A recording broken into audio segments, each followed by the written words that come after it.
I have a guest tonight, Under the Radar Whiskies.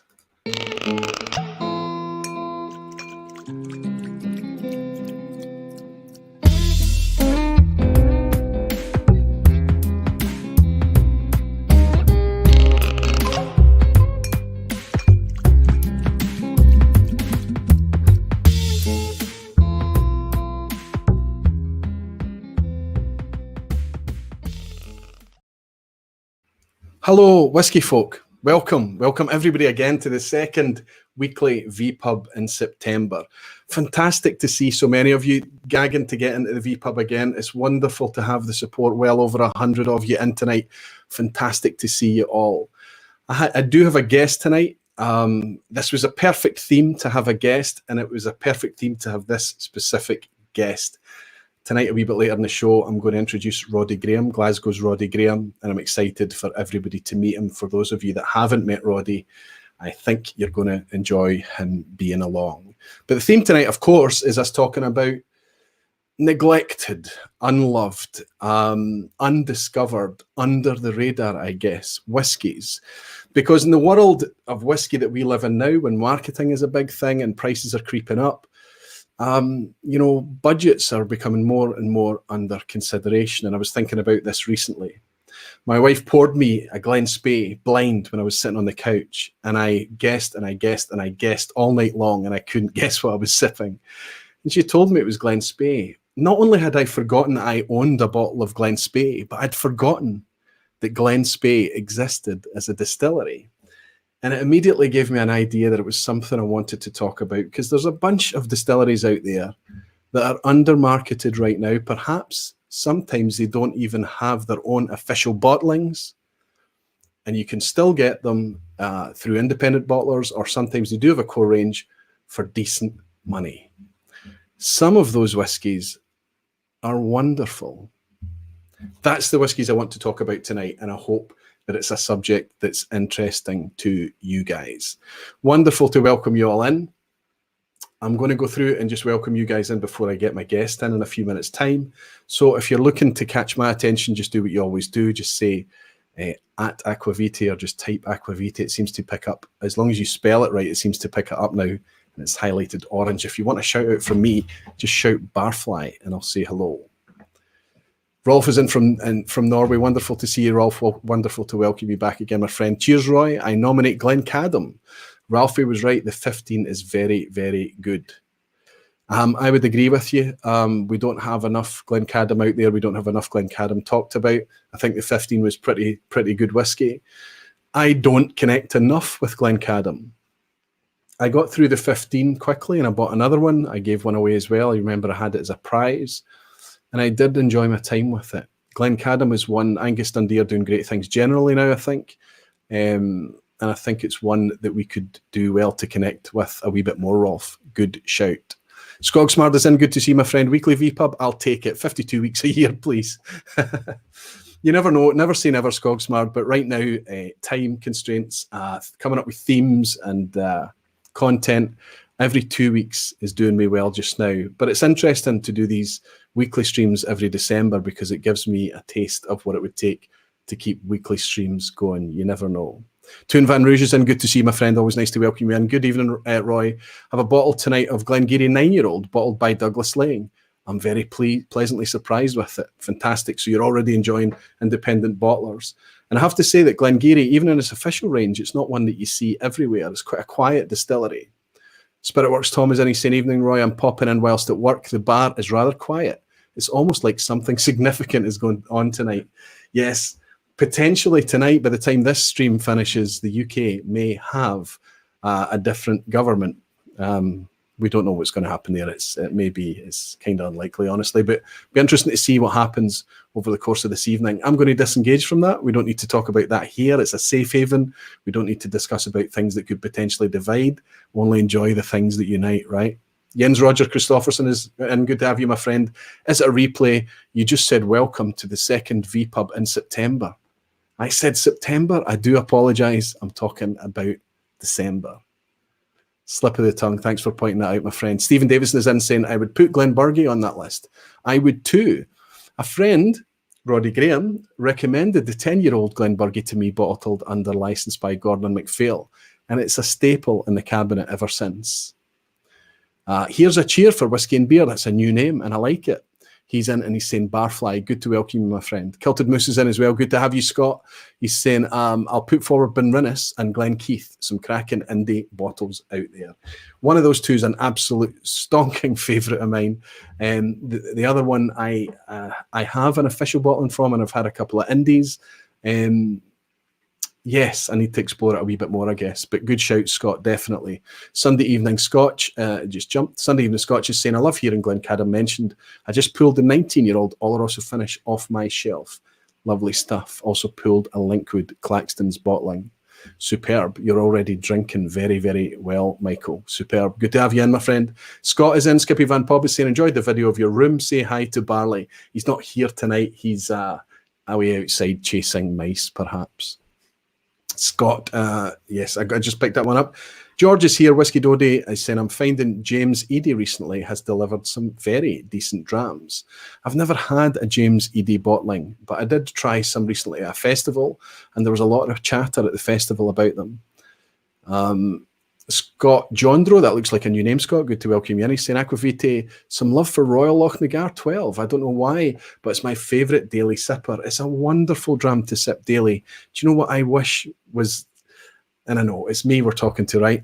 If that Royal Lochnagar was just a wee bit less coloured, or less chill filtered, and a wee bit higher ABV.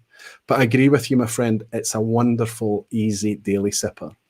But Diageo are unlikely to do anything with it because they make so little at Royal Lochnagar. It's only about 500,000 litres. I think it's Diageo's smallest distillery. Whiskey Radar is here. Good to have you, my friend. Good to have you in. Roland is saying, hi, Roy. Inspired by tonight's theme. Just poured a Kinninvie 23. Wow. Well, that's rare stuff right there. But that's very much on purpose. We don't get to enjoy a lot from Kinninvie. I do have a Kinninvie as an independent bottler next door, and I never even thought to bring it out tonight. Multi-Haggis Muncher is here, Matthew. Good to have you. Some great indie Linkwoods out there, I would say, Roy. Linkwood is a stunner. Always interesting whiskey. And I think it does well in a lot of cask finishes as well. There's lots of range and variation out there with Linkwood as well. Matt McCain, you star, you just bought me a virtual dram. He's saying, hey, Roy, it's great to finally catch a vPub live. Cheers, Matt. Are you not normally in live? I always talk a lot in the comments, my friend, and it's wonderful to have you in here tonight. Slanchen, thanks for your virtual dram.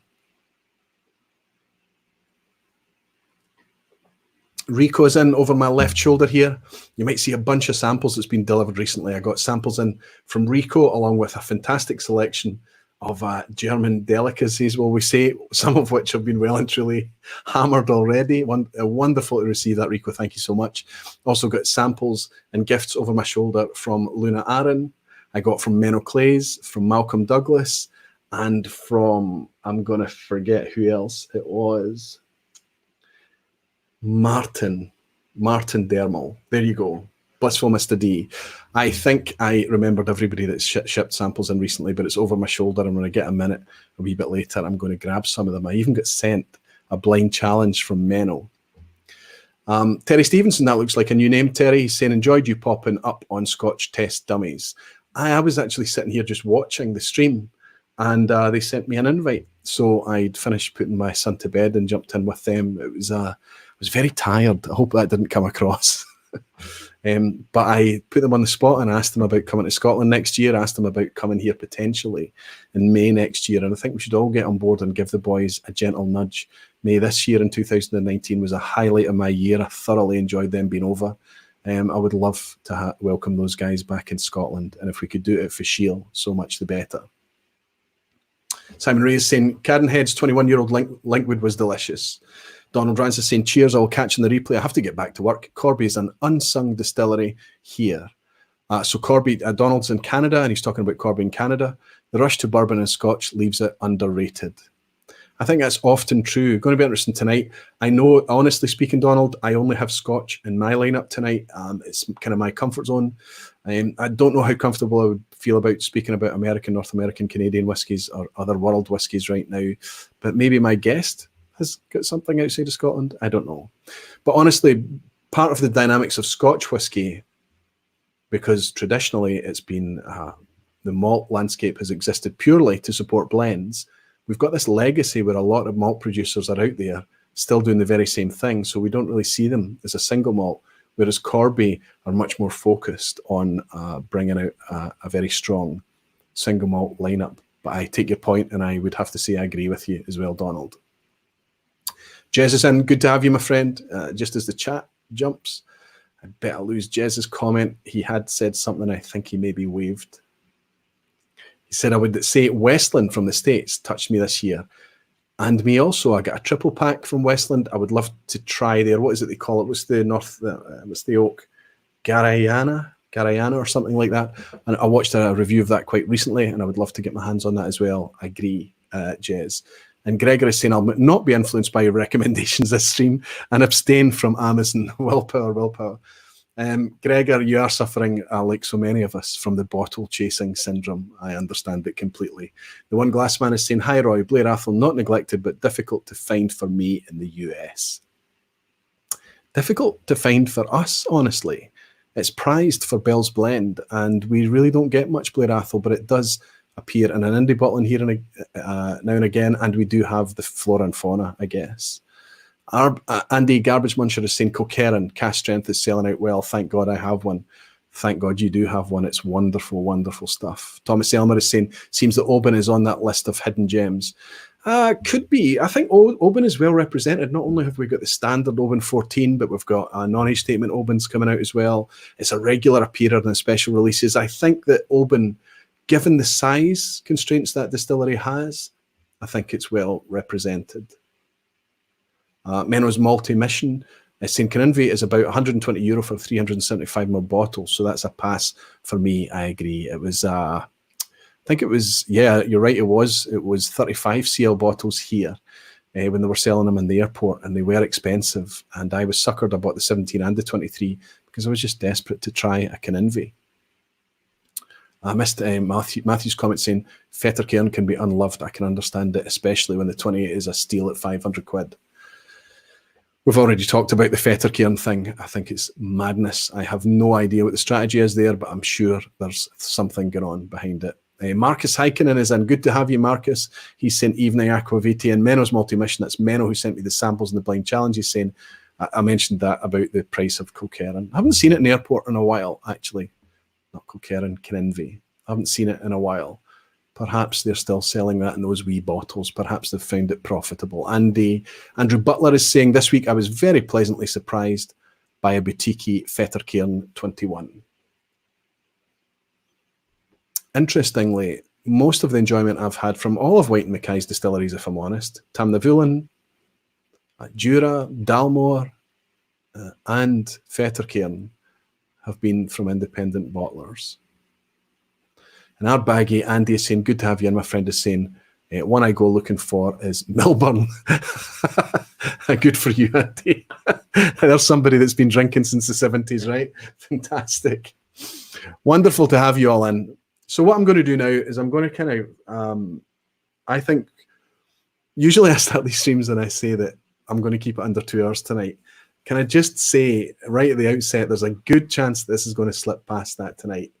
And I kind of almost hope that it does, because the guest that I've got joining me tonight, for a long time I was thinking, can I ask him? And I wanted to have a subject that I felt would be would show his insight and his insightfulness. I always embarrass Roddy by sitting next to him at the Glasgow Whiskey Club and talking about how I enjoy his comments, how I enjoy his throwaways. And it's clear that not only does he have a bunch of knowledge up there in his head, but he understands it in a very deep way. And I'm not just talking about whiskey, I'm talking about alcohol in general. I love sitting next to Roddy. I feel like I get my geek on from time to time. And I knew that one day I would have a subject that I would feel would be appropriate to have him on. And I just over a week or so ago asked him if he would join me to discuss Under the Radar Distilleries, and I'm very glad he said yes. A lot of you will recognise Roddy. He's been around in the Glasgow whiskey scene for a long time. He worked at Oddbins, an off-license in Glasgow before he worked at where he is now, the Good Spirits Company. He's president of the Glasgow Whiskey Club. He runs events and tastings. He's a member of a bunch of whiskey clubs everywhere. And he was also half of the Whiskey Woman, which was a channel on YouTube for quite a wee while. Him and Katrina put a channel out there, and it was fun to watch while it lasted. It's dormant just now. But I'm going to share with you a little clip so that you can see Roddy before I invite him in. And this is a heavily edited. StreamYard, the software I use to go live tonight, only allows me a 30-second video clip. But I want to share it with you because it was one of the funniest videos I saw last year. It really, I still laugh when I see it now. And it's when you talk about strip back tastings and strip back reviews, you've seen nothing like this. It's really wonderful to behold. So I'll share this clip with you before I bring in my guest. Roddy is the one with the beard. And watch the level in the Springbank bottle. Slash. Brown sugar. Mm-hmm.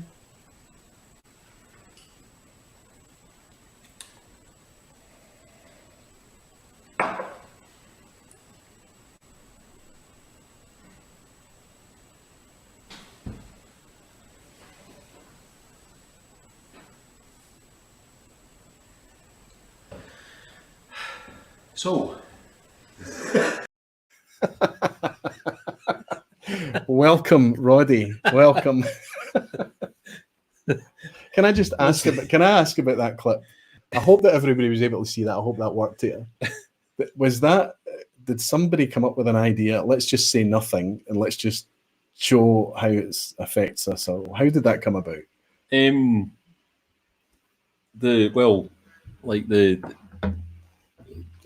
Springbank is a very fine whiskey, as you know, and Katrina and I are both big fans of Springbank, and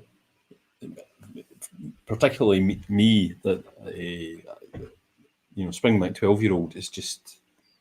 I mean, you can't really call it a regular whiskey because there's so little of it. Twice a year, 55 quid, cast strength. But it's allegedly Springbank call it part of their core range, Yeah. So for a core range whiskey, to be that good, and we just, I can't even remember now, but it was just we decided that you couldn't really do a normal sort of review of it because it sits on a pedestal. Yes. Also, like if you watched a lot of those videos, you would see that they're very silly. Yes. Yes. So that was just. There was no intention of taking anything seriously in any of your reviews. That was clear from the start. And I've got more questions to ask you about them as well because there was an object thing that went on. But what I want to do first is I want to say welcome to the vPub. Thank you. You're my very first guest in the new vPub. It's very shiny. Yeah, sitting in the same seat as such whiskey greats as Leanne Rayner from the States, Eric Waite from California, Ralphie from Glasgow, the Whiskey Rev, my pal, long-term drinking buddy, the Whiskey Rev. I don't have many people here, so this is kind of nice to be able to sit rather than kind of bringing in somebody remotely. It's nice to be sat here next to you. Mm-hmm. I was thinking, I don't know what kind of introduction I gave you there, but if I was to ask Roddy to introduce Roddy, how would you do it? How have you come to be in the whiskey sphere?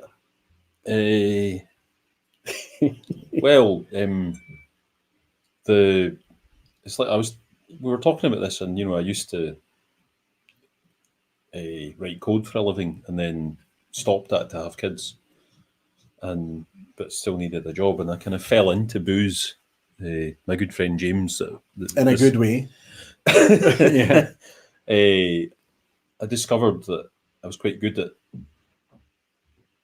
matching up what people say they want to what I had on the shelves.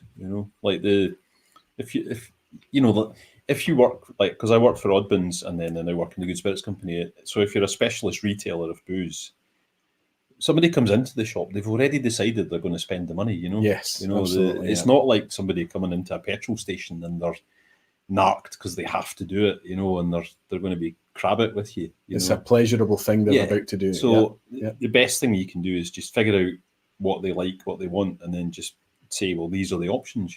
There's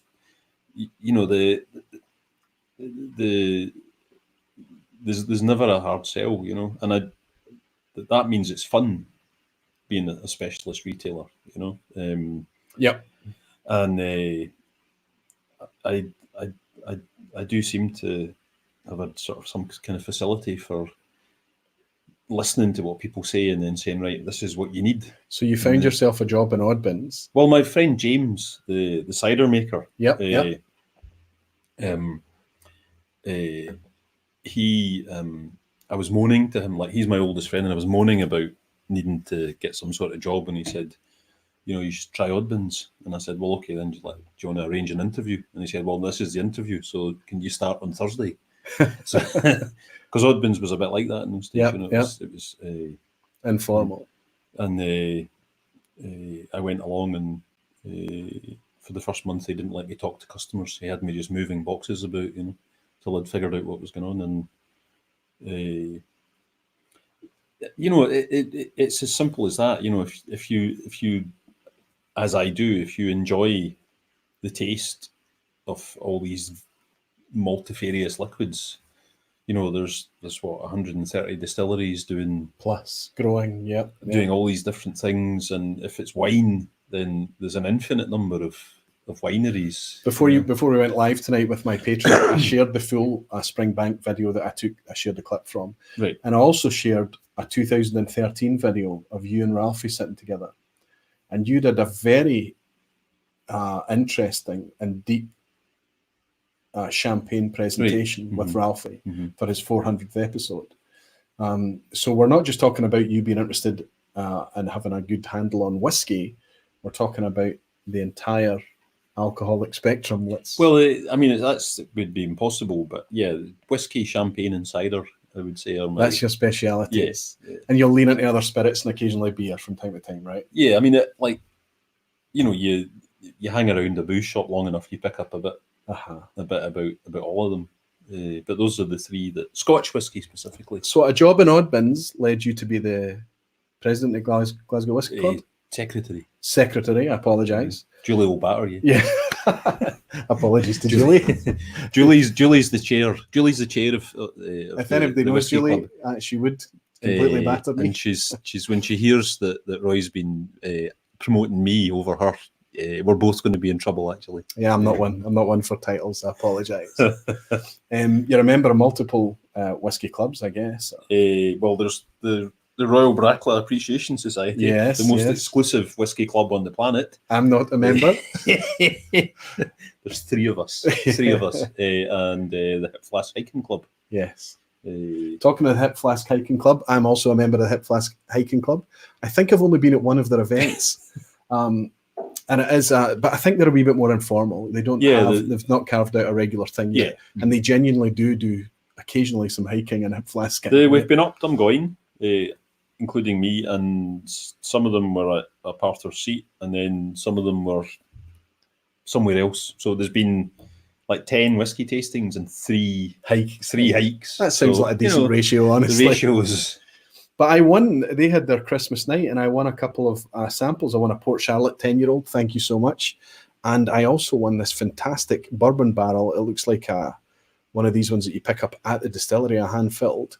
There was 6 of them went to Deanston the end of November. That's right. And they picked up that at the end of the tasting. For the raffle. Yeah. Right. I'm particularly chuffed. Thank you so much, Gemma and everybody there at Glasgow's Hip Flask Hiking Club. You can pick them up on Facebook, and Instagram and things as well. And a great bunch they are too. But yes, and you're also active in tastings. You host tastings. Your life is pretty much whiskey soaked. Yeah. In a good way, in a positive way. Well, I mean, it's, you know, I'm very interested in flavour. Yes. You know, and I was asking you earlier about how often you write tasting notes, and I do that all the time. You know, I need to do that for my job, but also I think a really interesting thing is if you taste a whiskey or a wine or anything at all, and you can you can pick out a word for it. You know, that's very satisfying. You If know, you like, can label it, yes. yeah, like yes. you know, it's easy to sort of, you know, like this one this mystery thing that you poured, Yes. which, you know, there's the honey thing, and then there's the rye thing that we were talking about. Yes. You know? But this is Scotch, though, yeah. No. No, it's not Scotch. No. Is it rye whiskey? No. So I think once we get onto our theme, which needs to be quite soon, I appreciate. But the warm-up dram, while we were getting set up, I poured it blind for Roddy, and I think we've agreed that we're kind of going to pour each other everything that we enjoy tonight blind. I think it's a good idea. I love to do it. But I poured this blind, and it was sent to me for that very purpose. I don't know if that gives you any kind of a clue. But we're not drinking whiskey, which is quite amazing to me. It's not whiskey at all. It's not whiskey at all. I would have. There's something in this that makes me think it's not Scotch. So is it Geneva? Exactly. Right. Geneva. Well done, you. Well done, you. I'll show you what it is. My friend Menno sent this across to me, and they'd had it. They sipped it in a blind tasting in a flight with other whiskies, and it was placed bang centre in the lineup and beat some fairly decent and reputable drams. And he decided that he would like to get a bottle and send a bottle to me as well. This is Fillier's Geneva, aged 17 years, single estate Geneva. 17-year-old Geneva. Yes. That's mad. Yeah. Now that's the neck pour that we had. I've just opened that tonight. Belgian as well. Yes. Yeah. It's wonderful, right? That has got to be that's too niche for my shop. Really? 17-year-old Belgian Geneva. Menno's in tonight. Oh. He's saying Menno's multi-mission. He's saying aggravated. Nice one, excellent. Chuffed you got this out tonight. Thank I'm very you for that. chuffed Very to have interesting. received it, Menno. Thank you very much. Slancha, my friend, and happy Christmas back to you too. Can I just say that I'm going to struggle to keep up with the chat tonight. That's clear. But I will pause from time to time and spend a wee bit of time interacting with the chat. I've also got a direct chat screen up here with a couple of folk that might be able to help me if we miss anything crucial. So hopefully, Ben Marnick is saying, I'll be visiting the Good Spirits Company tomorrow. Ronnie, if you are in the shop, will you be there? No, you're off tomorrow. Tomorrow is my Christmas shopping day. You know? Ah, okay. I might be in the shop as a customer. So I think Roddy's he's scheduled a lie-in. He's going to sleep late tomorrow. And no, I need to do all my Christmas shopping. Amazon. We won't talk about it. Sunday Evening Scotch Michael is saying, true confession, I had never heard of Geneva. Just Googled it. Wow, I need to explore this a bit. That's not typical Geneva. That Sunday Evening Scotch, that's not typical Geneva. The barrel thing, you know, the 17 years. Like usually, if they're aged at all, it will be 6 months or 2 years. So, reading the promotional material for that Geneva there, they talked about how the English tried to steal the recipe or copy the recipe and basically didn't manage it. They ended up making gin. Would there be any truth in that? Would you know anything about that? Or?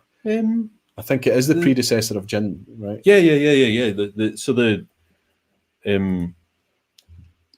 gin in England, when it came over to England in Elizabethan times, would have been just based on the Dutch recipe. Like it's the religious wars that were happening in Europe at that time. The English sent soldiers to support other Protestant, like the Dutch, the Dutch Protestants, and they got the taste for Geneva and wanted it when they went back. So they tried to make it was imported, and then you know it's a fairly simple thing. You make beer and you distill it, and then you add juniper to it, you know, which grows everywhere. So will there be juniper in this? Yeah. No, if there's no juniper, maybe that's that rye thing that we got, or the kind of bizarre off thing. Was that no? But I mean, do you know what it's smelling and tasting a wee bit to me, not like a eucalyptusy thing? Yeah, that's more junipery. I mean, it could be a rye base.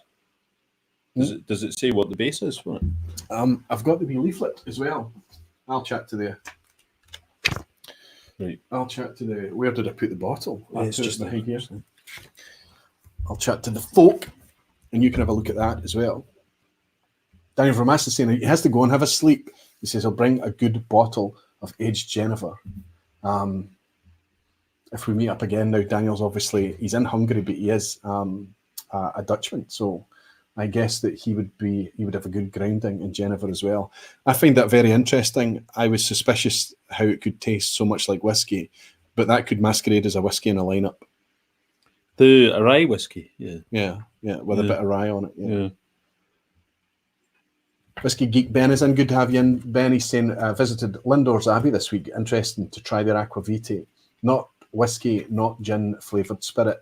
I think that was infused with, was it cloves, that one? The Lindor's aquavite? Dates, raisins, cloves. They had a range. All of those things go into it. In the same one? Yeah. It's I can't remember, but the spices and sweetened and coloured with dates and raisins. I tried it at a festival. It wasn't for me. Maybe I would get a taste for it. Maybe I would enjoy it if it's nice for soda. In it. Yeah, yeah. Like it's not whiskey.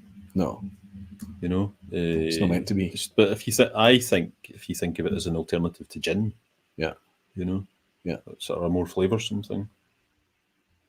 Trenny and C are saying aquavite, almost 200 people watching. This is amazing. I don't know if that's Trenny or C, but if you get your partner in, it'll be even more.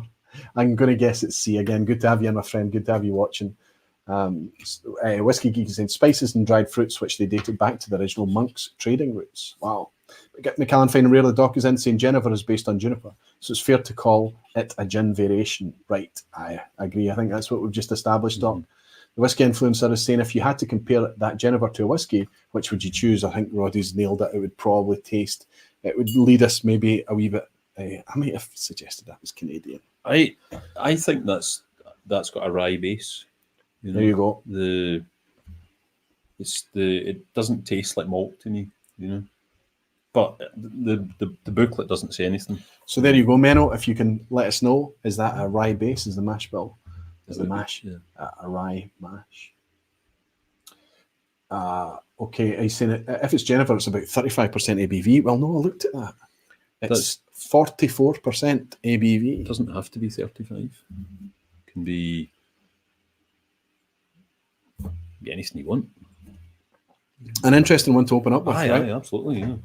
So on the subject of under the radar distilleries, we've started with something that isn't even a whiskey. But I knew that Roddy would appreciate that, and I did. Yeah. And I certainly I was very curious to open it myself. So since we're doing this blind, I'm going to ask Roddy to somehow surreptitiously try to pour us. You've got 2 glasses there, right? We'll go for variety as opposed to volume tonight, right? Yeah. And maybe could you do it without me seeing what it is? Yeah. Good, no problem at all. And I'll try and catch up with, I guess. What was that? A manky sample bottle. Oh, yeah, glue. There's sometimes some labels just have far too much glue on them. Yeah. Greg is in. Greg's Whiskey Guide from France.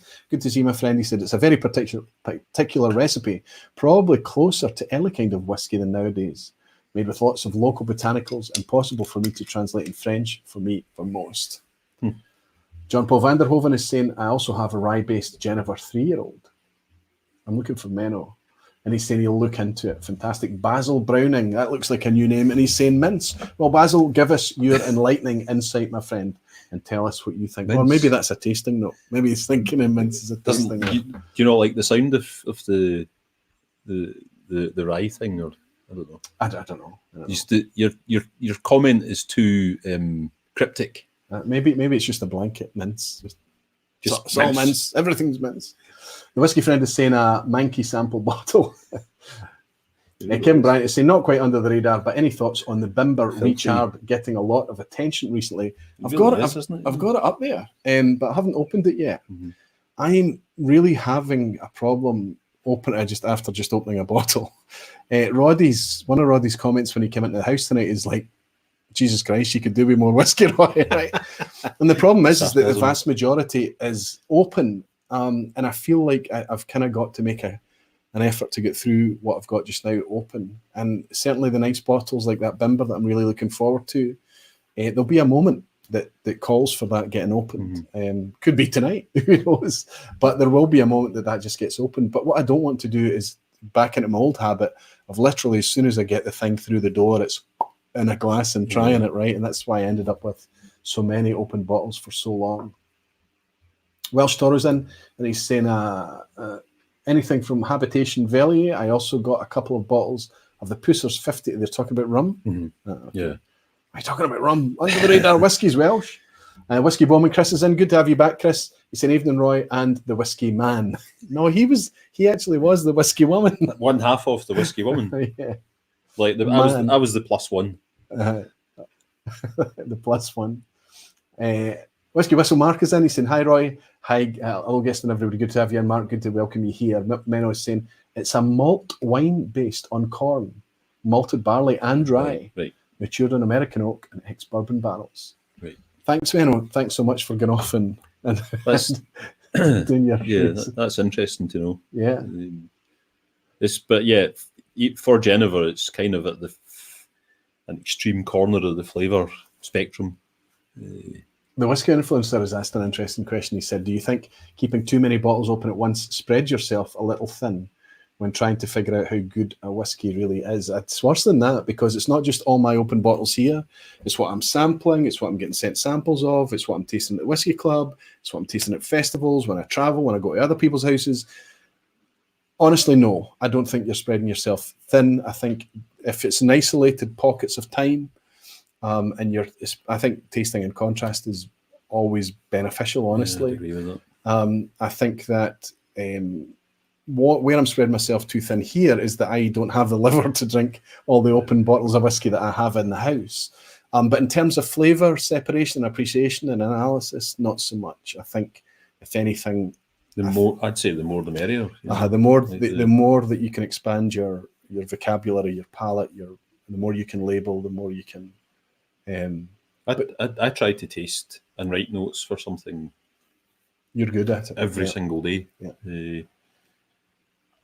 Because forcing yourself to do that just means that you have a better understanding of what you're tasting. Yes, I think so. And you never know when that epiphany moment is going to hit, right? You never know when you're going to label that new thing. You never know when you're going to have that new moment and realize, oh, I really like this. Because so much of it is driven by mood and moment, I think. Yes. It's not always something that you're kind of mediocre about one night can really impact you another night, right? Do you want to... I don't want to... We were talking earlier about not playing the guessing game. Yeah. But do you want to... I want to play the guessing game. That one. This one. So... We're going to struggle if we... I mean, it's the... I think this whiskey fits in quite well with tonight's theme. Okay, good. Now, we haven't conferred at all on what we're bringing, right? This is... obviously, I know what I've brought, and I don't want to give too much away, but... There's a lot of malt and cereal and grass that's quite floral, but there's a medicinal thing going on, a wee bit like medicinal sweets. Not that that's helping us so much. Those black and white stripy boilings, not humbugs, but I was actually getting a wee bit closer to like a fisherman's friend thing. It's quite quiet though. Do you know that kind of? It wasn't that pleasant actually as a sweet, but it was pleasant on the nose.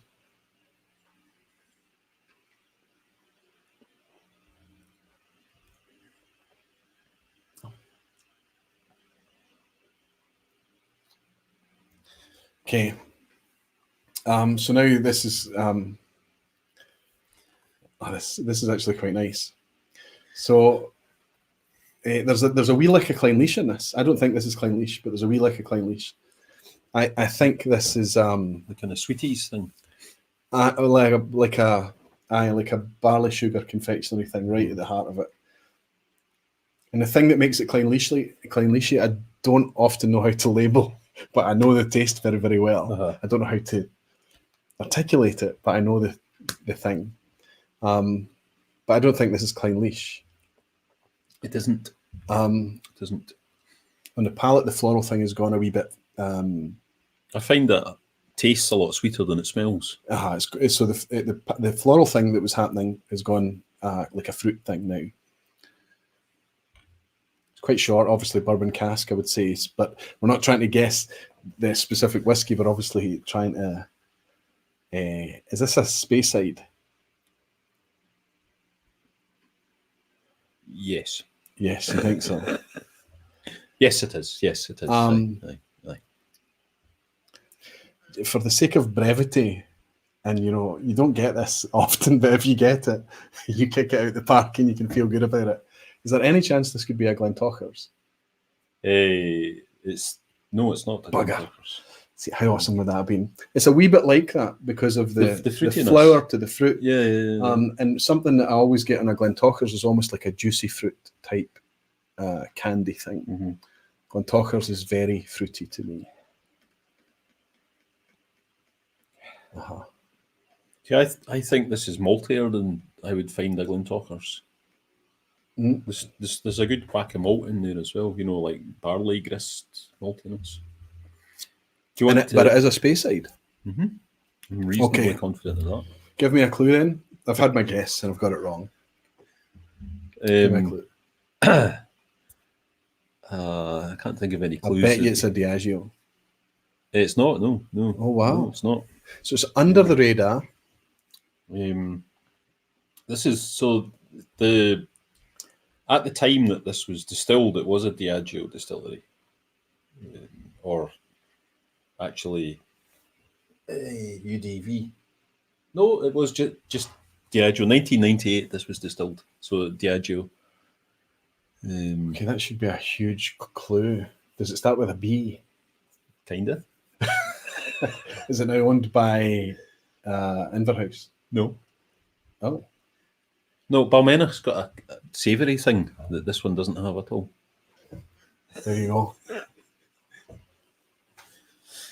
But now I'm just scattergunning. It starts with a B.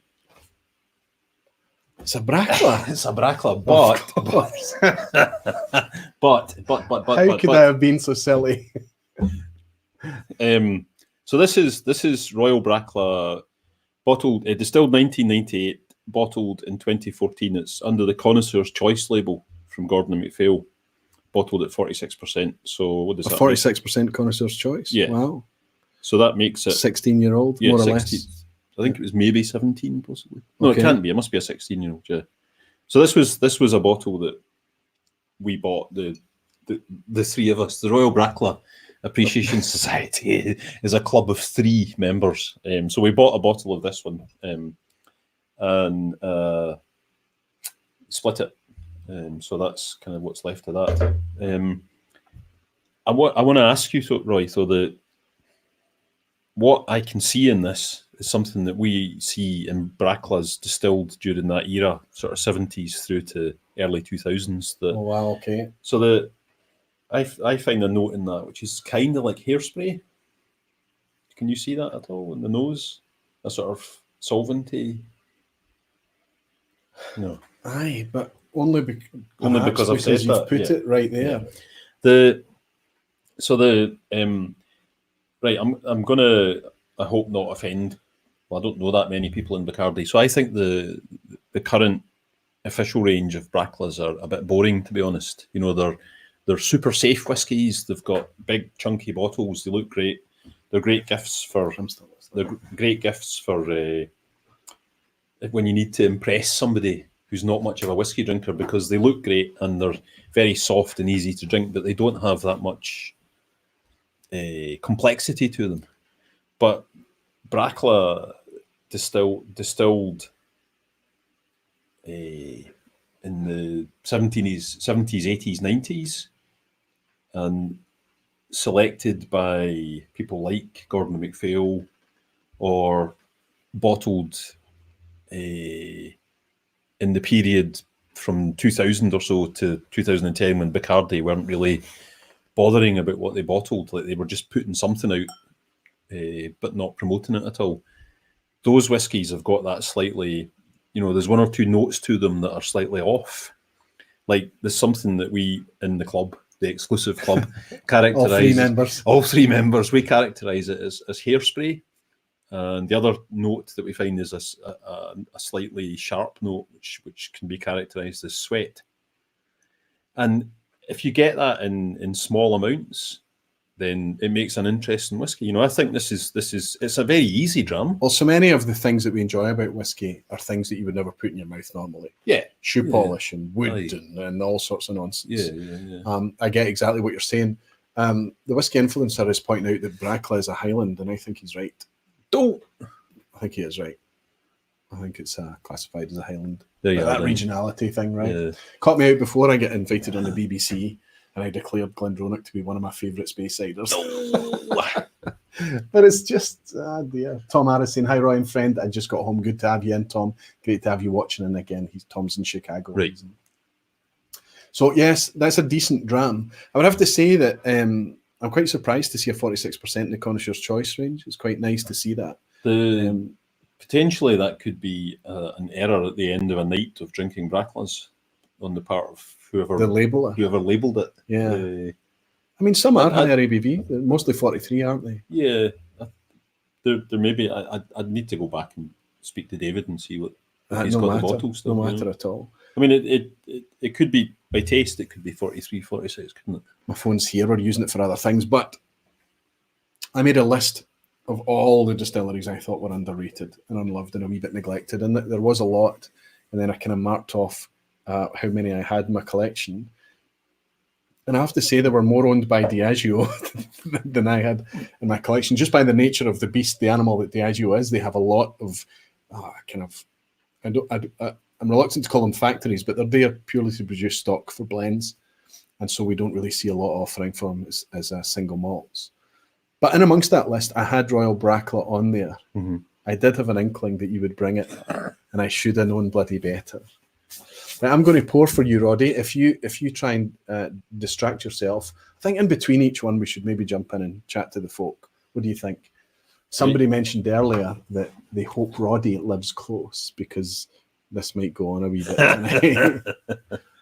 He's not far away. He's only about 15 minutes in a cab, so we should be good. Kevin Grant is saying, if Roddy ever wants help at the Good Spirits, tell him I'll be his apprentice. Kevin Grant is currently working at Scottish Gantry up in Stirling. Oh, cool, right. And is my cousin. Greg's Whiskey Guide is saying, it's Highlands. I passed close to it last year. And Colin Turnbull is in. Good to have you, Colin. He's saying, hey guys, just back from Edinburgh, having a wee Lechick 18. Good for you, my friend. Good for you. I'm just catching the highlighted ones here. I apologise if I'm missing stuff. And Jason Coates is saying Uber. There's always Uber. Good to see you in, Jason. Whiskey Influencer is saying you get a pass for the wrong guess because you were thinking Speyside.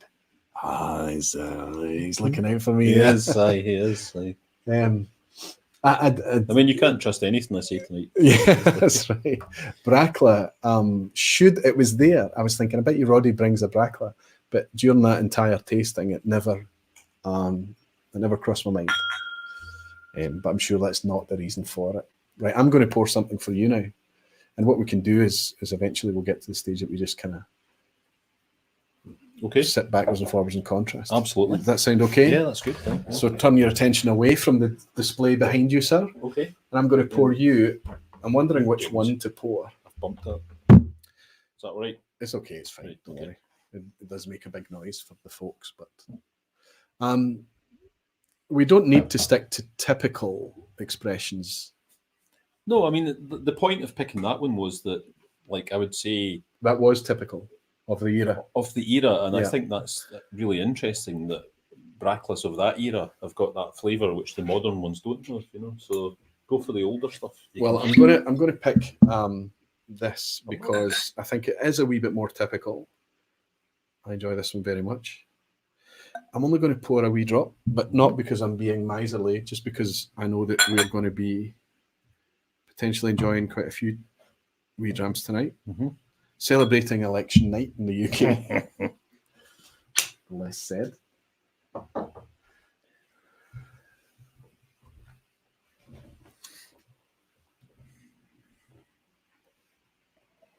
So let's see where we go here. I think when you told me the theme for tonight of underappreciated distilleries or whiskies, it's kind of difficult in a way because we're members of whiskey clubs, Yes. and you do the vPub, and as a result of that, you've got this extensive collection of bottles, so that you've got things to talk about, and it's kind of harder for the likes of us to talk to to pick out things that are underappreciated, because we sort of kind of have and I was almost going to bring a mini of a Glenfiddich 12-year-old that I've got a mini of Glenfiddich 12-year-old that has been sitting in the house. I got it in a stocking or something 3 years ago, and it's just sat in the house because I know Glenfiddich 12, and I think it's great whiskey. Well, people that have been watching this for long enough, I have quite a good visibility of how maybe North Americans and Europeans see the whiskey landscape as well, just because of this in the community. And I get a lot of feedback from them. And they know that I've been talking about Glenfiddich 12 for a long time.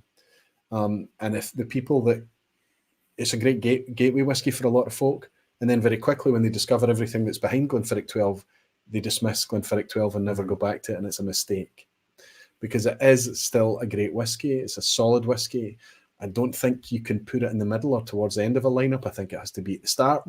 But I think it can easily be a dram that's poured for you blind and you don't know what it is, and you're in company and you just sit and you're sipping away. You think, yes, this is wonderful. What is this? Yeah. And you get told it's Glenfiddich 12 and you're like, oh. And I think you realise it's been 3 years since you even touched it. Yeah. I've always got Glenfiddich 12. You would have seen a big bottle of Glenfiddich 12 sitting through on the shelf.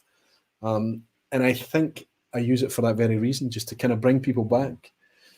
It's all too easy on this whiskey journey to forget even just a few stages back. Yeah. And it's nice to kind of reconnect and not let kind of chasing extremes or maybe becoming a wee bit snobby sometimes. I think some people suffer from. It's nice to connect with those, which is why I love blind tasting, honestly. Yeah. There was, I was up at Glenfiddich at the end of October with a bunch of other retailers. Yeah. So the reason for that was because they wanted to let us taste the Grand Cru, which has just been launched.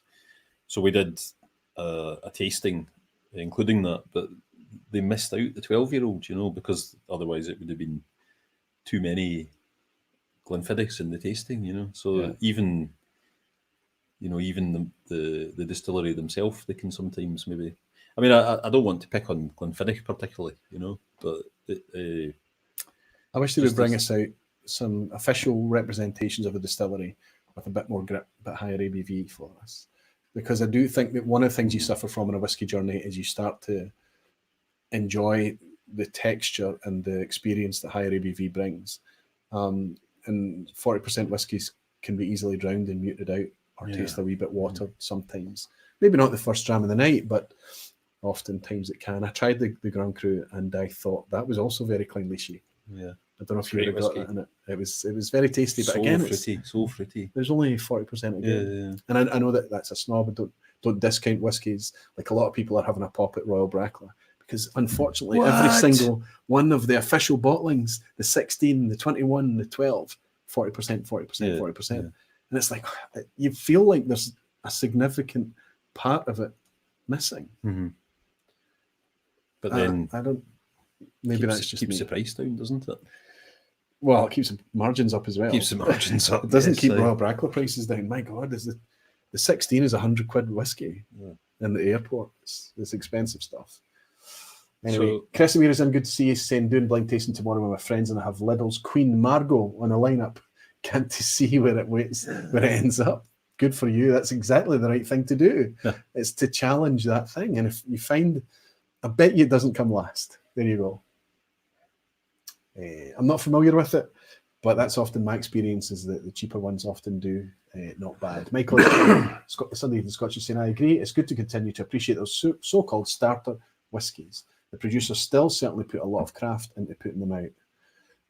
Absolutely. And to be honest, a lot of their more niche product can't and wouldn't exist without the core volume product. I see there's quite a lot of chat about Johnny Walker Red there. Where is it? Where are we? So Luna Aaron and then there's people are slagging it off. Lauren Anna saying, I had JW Red on the plane, a mini, and it was so horrible. Hope that was the altitude. And then, well, what we have to do is we have to understand the context of what Johnny Walker Red is made for. It's not really meant as a sipping whiskey, but the fact that it can be a sipping whiskey is to be celebrated.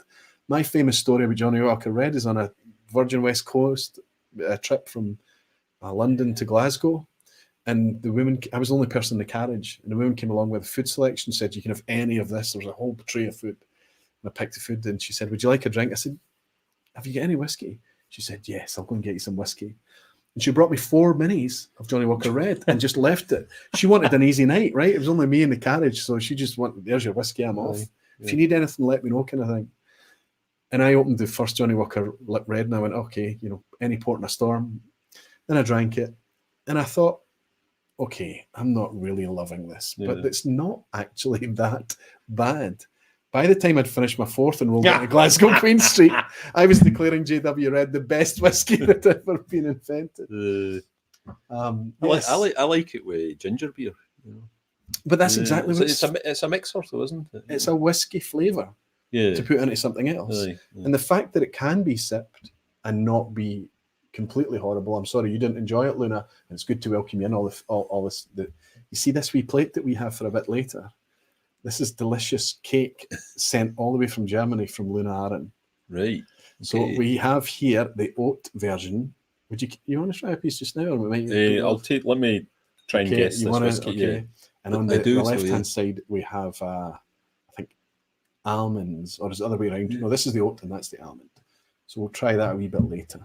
Because while we're doing it blind, but it's not really analysing the whiskey night. We're not reviewing anything. We're just having fun. I get this kind of sherbety, like a fizz. When some whiskies can be whiskies can be like fizzy. An effervescence. Yeah, absolutely. And it's something that exists in this whiskey. It's good that you're getting it because I'm not getting it.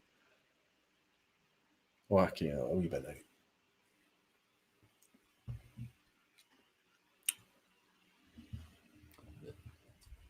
It's really nice.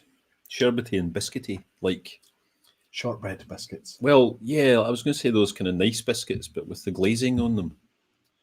I don't know what they're called. Nice biscuits. I only discovered recently what the flavour of nice biscuits are. It's coconut. Coconut, yeah. It was only recently we bought some for James, who likes them, my son. They're coconut flavoured biscuits, but I never appreciated that before. I guess it's whiskey cheap teaches coconut. You how to approach other things in your life differently. You start to think about flavour and food, and call me crazy, but Whiskey Geek is saying not sure whether these would count your opinions, but around me I'd call these unloved. Tullibardine, absolutely. Deservedly so. Benromac is up there, certainly in Scotland. Benromac is celebrated now. Yeah, no, that's come up a lot. Yeah. A lot to do with the presentation, still good value. There's still a couple of 43% offerings, but the majority of the range is 46 and above. The 57, the 100% proof or 100-degree proof one that they do. Well, they've stopped that now. They're now doing a batch, a vintage dated cask strength. So, which is, it's coming in at 57%, but they've just, I guess they've decided that they've changed the mechanics behind it, but they've ditched this core range 57. Yeah, I think it took too much explanation, because in America it was called imperial proof. Okay, because 57, so that would be 50% ABV. We had it 57% ABV because it was it was called imperial proof. So, like, to make a distinction between American 100 proof, which is 50, yes, exactly, and British 100 proof, which is 57. Exactly. I think that's what I was trying to say, and you just said it better. I've had less whiskey than you, mate. Do you think? Maybe. Perhaps tonight. Yeah. Not in life. I've had more whiskey than you. Taninic is another good shout. Yes, absolutely. It is. Nakandu. Nakandu is hard to get hold of, though. I think that's what he's talking about as well, is that unless you're in Europe, any supermarket you go into in Europe, in my experience, Italy, Spain, 12-year-old Nakandu, right, and it's €23 for a 12-year-old. Right. That's in Spain. It's one of my daily sippers in Spain. I regularly bring a bottle back. There's a bottle there. Glencadam again. Another good shout for Glencadam and Scapa. Yes. Although Scapa, I don't know what they did recently. The non-age statements from Scapa, I think, I don't really love so much. I miss the 16. It was only a 40%er, but I miss it. Before the 16, there was a cracking 14-year-old. Do you remember that one? Yeah, it was Superb whiskey. Lovely whiskey. That's auction fodder now. But I agree with you, Ben. Good shouts there. Alistair Gray is saying that he also loves Scapa. Now, whiskey friend Alan is saying, do you associate under the radar with lack of marketing? Absolutely. Lack of motivation for marketing. Yeah, They don't have, it's not a core product. The only reason we can get hands on it through an independent bottling is because of the cask brokerage, the trading of casks that goes on. So these casks can get their way through a brokerage into an independent bottler's hands, and we can enjoy them as indies. Which is one of the reasons I applaud Flora and Fauna from Diageo, because with the exception of Rosile, every single distillery that Diageo has, you can buy at least one official bottling of, which is something to be applauded. Are some of them not quite hard to source, though? Aye, because it's batch driven, so they're not committed They turn to up it. randomly at different distilleries, don't they? Yeah, unless you go to the Scotch Whisky Experience in Edinburgh. Right. They've almost always got all 11 all the time, which is co-funded by Diageo, no doubt. So there's maybe a good reason for them to be there. Do you stock Flora and Fauna occasionally? A few of them, we don't get offered the full range. Yeah, okay. So it depends on what you get offered, I guess. Jimmy Legg, Blair is in, he's saying, you drink whiskey long enough and it will become a lens for almost everything. I think that's nice words. It's a good way to think about it. It does affect how you approach other facets of your life. I really believe that. Mm-hmm. Chris Moore is saying, Cardew, fair prices, but good stuff, low ABV. I think the modern official Cardews are it's just too watered down, too diluted. I think it's Cardew is one of those gift whiskies for people that like to drink whiskey, but they're not really passionate. They just like to have a whiskey, so they're looking for smooth and easy access, and which comes back to the Royal Brackletter, the official ones. You know, the exactly Cardew, that's the market. Same flavour profile. Yeah, you know, exactly. Smooth and pitched at the same market, which is honestly the mass market. We're the niche. We're the jaggy edge asking for higher ABV and cask strength, single cask, and all the nonsense. The mass market, we always talk about this, how difficult higher ABV is for them to access the flavours. Everwind is in, good to see you, my friend. He's saying, I love Benromac Imperial. It is awesome. It's great value as well. Certainly is here. Connor Burke is saying, Benrinnes, another shout for Benrinnes. Absolutely agree with that. Arbaggy is saying, Scapa 16 was stopped because it contained older spirit and was unsustainable. Probably why it was so bloody tasty. Mark Slinger is here saying, is it possible to get Rosile whiskey? The only time I've seen Rosile in a bottle was when it was part of the Collectivum, the special release, and they had a blend of all the 28 malt distilleries that year. So no, Mark, there's no way you could taste Rosile. Somebody did tell me once that there was plans to put it out as a Flora and Fauna, but I have heard nothing. And it's certainly of age now. Rosile's about 10 or 12 years old now, isn't it? Maybe. Since it's been poured, distilled. Might be in Speyside too. Luna Aaron is saying Inchgower is really nice, in my opinion. I also agree. I get a grassy pine needle thing from Inchgower very often. I've got some Inchgower here. Okay, we need to finish one off, or there's more clean glasses over your shoulder, but I'm nervous that we tear through these and end up hiccuping before the end of it. So I'm not. There's nothing coming to mind with this. You know, like the wow, really? The fizzy thing. Like the only whiskey that I regularly think of as fizzy is Bruichladdich, but there's nothing else in this glass that says Bruichladdich apart from the fizzy thing. You know? Well, the fizzy thing, specifically the texture thing, is something I get from this distillery a lot. Right. It's the effervescence is there a lot. It's going to be exaggerated here because it's cask strength. It's Speyside, Pernod Ricard, ignored. Interesting fact, most of the processes in it are manual, which is not typical for Pernod Ricard, but they keep it at this distillery to train their employees. To train apprentices, yes. No. It's Talkers, Glen Talkers. So what I should have done when I poured that is I should have held it up so that you guys could have seen Roddy's angst as he was trying to pin it down there. But what's really interesting is that that texture thing, that effervescence thing, which I definitely get, sherbet is absolutely there. There's another Glentockers here as well, but it's a wine finish. Maybe after the stream or something, we could try it and see if that same thing is there. So was that the North Star one? No, it's the Signatory vintage one. So this is if I show everyone, this is I'll tell you a story about this. The 1996 Glentockers, 20-year-old, bottled in 2016, cast strength. I bought this when we went to the Fife Festival as the Glasgow Whisky Club, and I got on the minibus and got shouted at for being late and holding up the bus. So as an apology, I burst this open and shared it round. So this has been fairly gubbed since back then. It's quite a nice ram though, isn't it? It's lovely. Aye. It's the sherbety fruit. Sherbety fruit. And the good thing about Glentockers is that you get Parma Violets.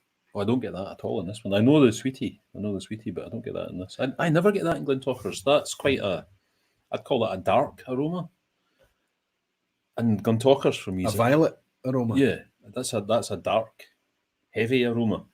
Glentockers for me is always bright and light, red and yellow aromas. This has got on the nose exactly like opening a wee pack of those wee purple sweeties. Do you not think it's refreshers? Love hearts.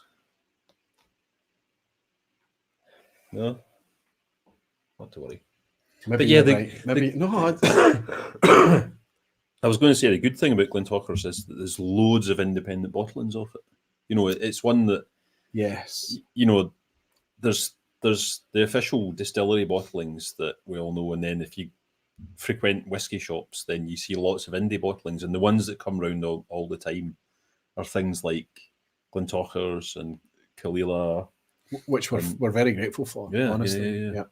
So it is an under the radar whiskey in that sense, but it's one that's quite easy to get into. Well, honestly, the ones that I've picked tonight, the three that I've picked, were picked specifically for. I wanted to pick whiskies that folk would be able to get their hands on, right? That they would be able to go out and engage with, even in the States. And I was quite surprised. I know I was in Texas, and they have a very good range there, but I was surprised at the amount of independent bottlings were sitting on the shelf in Texas. I always thought that America was tough hunting ground for indies.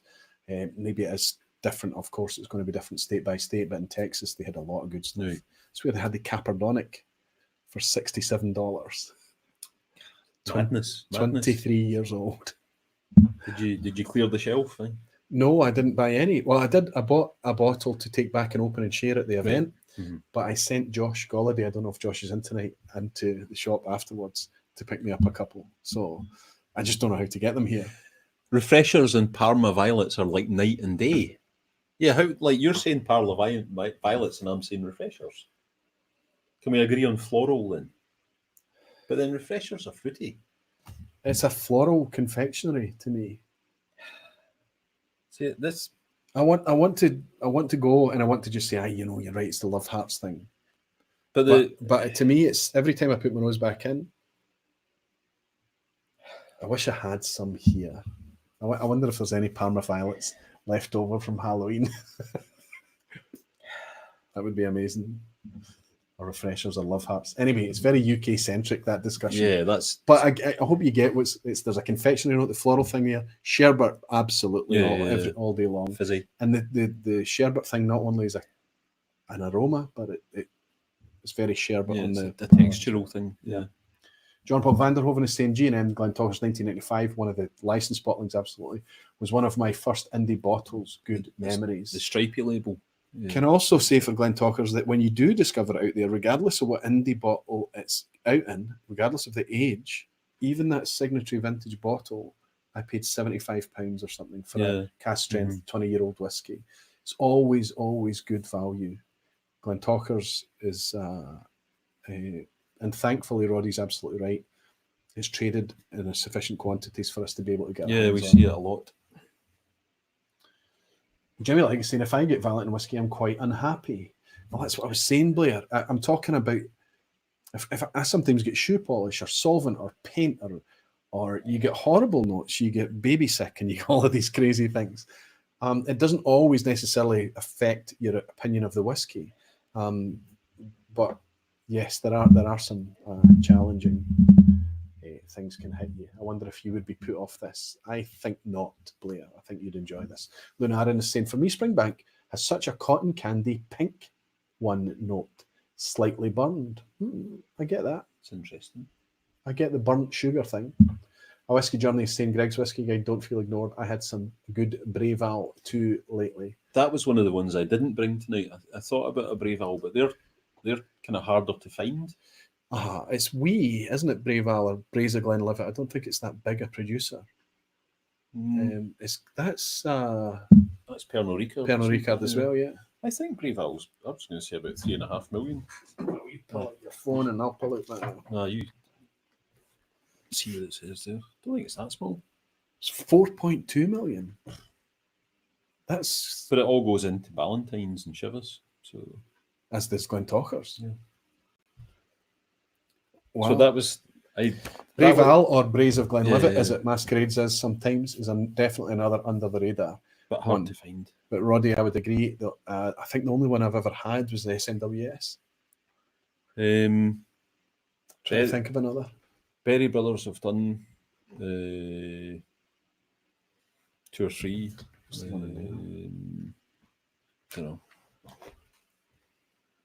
That looks like a 16-year-old. Is that an official? No, it's a 25-year-old. The picture's 25. The taste notes is 16. we don't see it. No, you don't see it. You don't see it. Maybe it goes to the States. And Michael is saying, speaking of under the radar, what about Strathyla?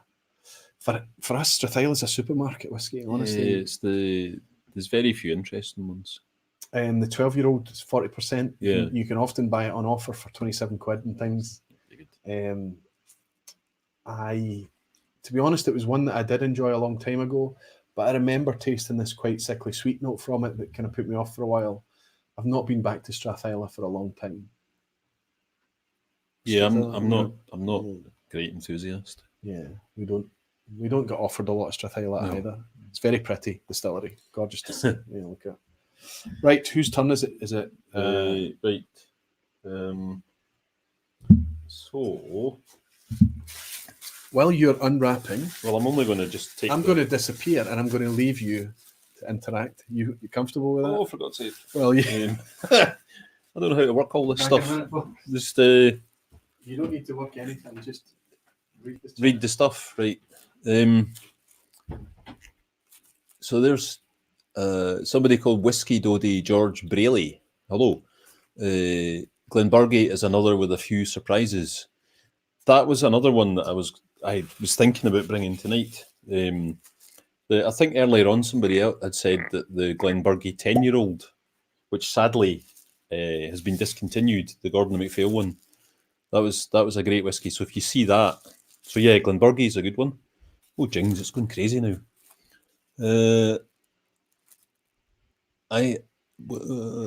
Don't forget. Oh, for goodness sake, rudeness. What about H. Hemphill says, what about Iliach? Inexpensive, maybe Kalila. See, the good thing about things like Iliach or Isla Storm is that not only do you get Isla whiskey for cheaper than if it had a distillery name on it, but you can argue about where it comes from. I think every time I taste Iliach, I think it's young Lagavulin. Nobody agrees with me, but nobody can prove me wrong. So,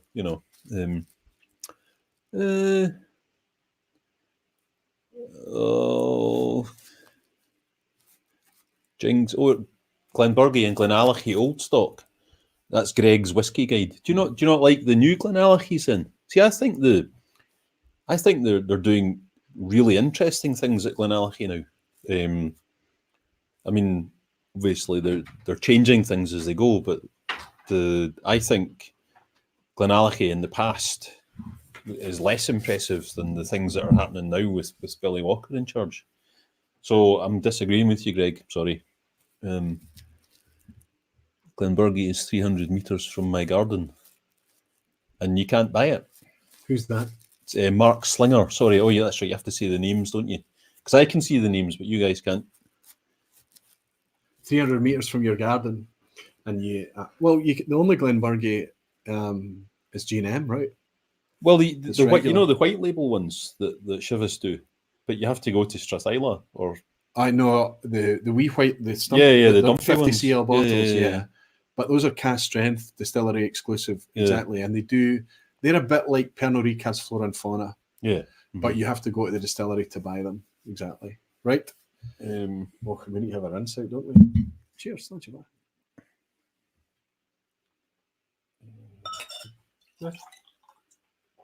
Oh, I forgot my water droppers. Sorry. There might be a couple one in that mug behind the thing. There is. Mm-mm. Pipette. Thank you. One on hand, just in case we need it. Two on hand, superb. Right. I have to say, it was lovely to be able to manage a comfort break in a vPub. Is that enough? Oh my goodness, there's plenty. It's absolutely plenty. So this is going in a slightly different direction again. That's the bottle. I'll reveal it in a minute. It's very red. Very red. Same colour as this thing. Can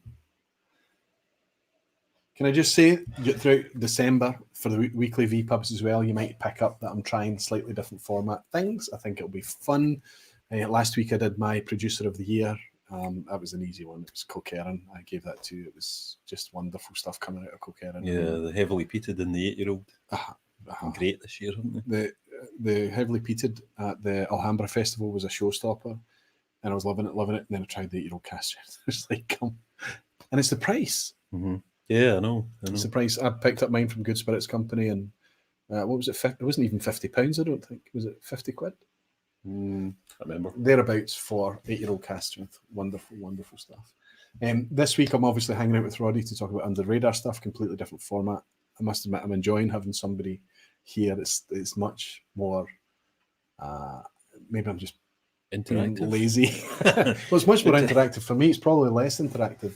I probably interact with the chat a bit more when I'm on my own, but obviously it's nice to switch it up from time to time. And next week, if I can pull that off, that will be a major feat. It's the Aquavitae Blind Challenge Live. Right. And I'm sending out blind kits. And all the 3 guests are locked in now, so I can tell everybody who they are. It's Jason Julia, Whiskey Rover, is the guy who's representing the Whiskeyverse. He's just kind of somebody from the whiskey world out there. He's coming in to do it live online, do the blind challenge. The whiskey YouTube creator is going to be Ben, Whiskey Geek Ben. A lot of you enjoyed Ben's appearance a few weeks back. Young guy, wonderful palate. Wonderful, interesting tasting notes. Really good to have his input a few weeks back, and I'm looking forward to having Ben back again. And I'm also reaching out to Gregor McQuee, who's out in Oregon in the States. He's an Edinburgh lad living in the States. And I made a short list of a few names, people in the community I would reach out to, people that I thought would be brave enough to come online and do a live blind tasting. It's quite a big ask. And there was a few names I was going to start sending out messages and emails to ask people. And then Gregor popped up and we started to have a quick chat, and I pitched it to him, and I think he paused for a second, but then he got used to the idea and he was in.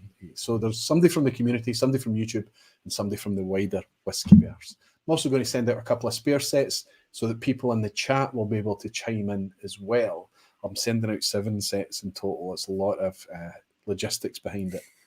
But it might be nice to take that blind tasting concept, put the whiskies on taste first and foremost, and then just have a bit of fun after that live and see if I can make it work live. And that'll be on the 19th. I'm not going live on Boxing Day. I may try and squeeze in a live on the Friday, but it might end up being for patrons only. And then on Sunday, we're doing a transatlantic thing.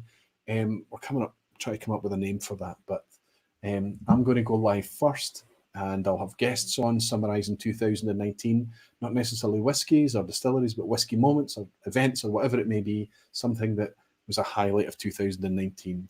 And I'm going to have various guests dropping in throughout that live stream. At the end of the stream, hopefully Scotch Taste Dummies are going to come in and join me, and I'll hand the baton over to them, and they'll take it off across the Atlantic, and they'll go live, and they'll do the exact same format to keep the ball in the air and keep a wee bit of a whiskey event running on Sunday the 29th of December.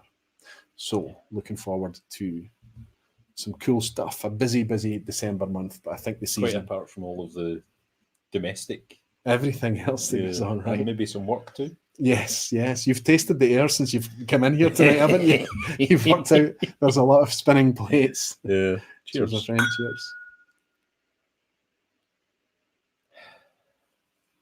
On the nose, this is much more alive and funkier and darker and deeper. Oh, wow. Damn it. I feel like I recognise this. That would be... You should. Oh. I mean, it's not a bottle... I don't think you've had this before, but it's a distillery that I'm extremely confident you'll have tasted quite a few things from. And that's why it's here, because it's a distillery I think you're familiar with, but in a style that's not typical of the distillery official bottlings. So there's a couple of clues. It's an indie bottling. There's a weight to this. There's a, I don't want to say meaty, but there's a kind of savoury lick to it as well. I'm tempted to say that there's at least some sherry cask in this, if not a wee bit. I'm fairly confident that it's not sherry cask. Wow. I'm fairly confident that it's age that you're tasting. Wow. Smelling. Oh, have you not tasted it yet? I have had a wee sip, okay, but right. I talked over it.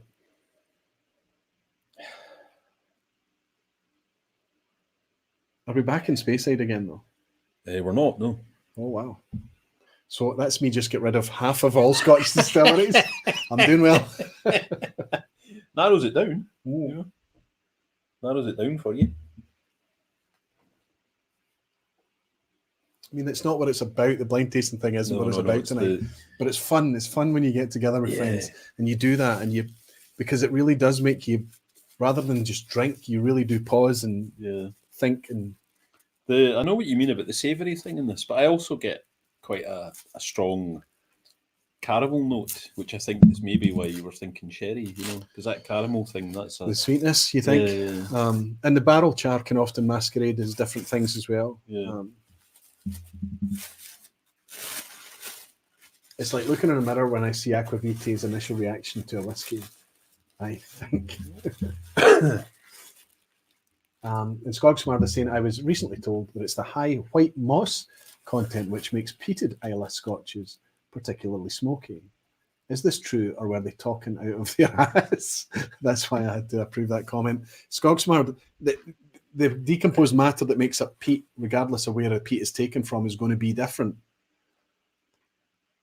Don't ask me to explain how that translates into producing a different distillate at the end of the day. Once it's been through all of that, it's burned, and it's only the smoke that imparts onto the barley, and then the barley is mashed, and then the barley is fermented, then the barley is distilled, and yet we still end up with clearly peated whiskey that is demonstrably different. And sometimes it's easy for me to convince myself that a Tobermory peat for electric or an Orkney peat is going to be different from an Islay peat. But don't ask me to reliably be able to pick it out blind. So it's not that hugely different. I would say that on Islay, even when the peat is taken from the same peat fields, the peat behaves differently in the spirit. Yeah, there's a whole bunch of other factors influence the flavour.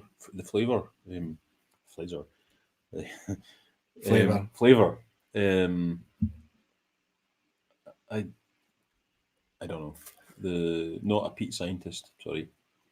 Do you want to? Shall I show you what this is? No. Okay.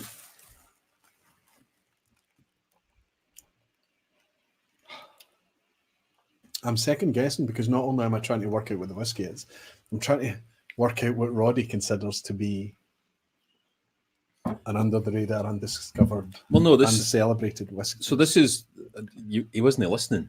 You said it. I was listening. You said it wasn't typical of the. Yeah. So the point is, it's from a distillery which promotes its single malts a lot, is well known. But this independent bottling from that distillery goes down a different path in terms of the style.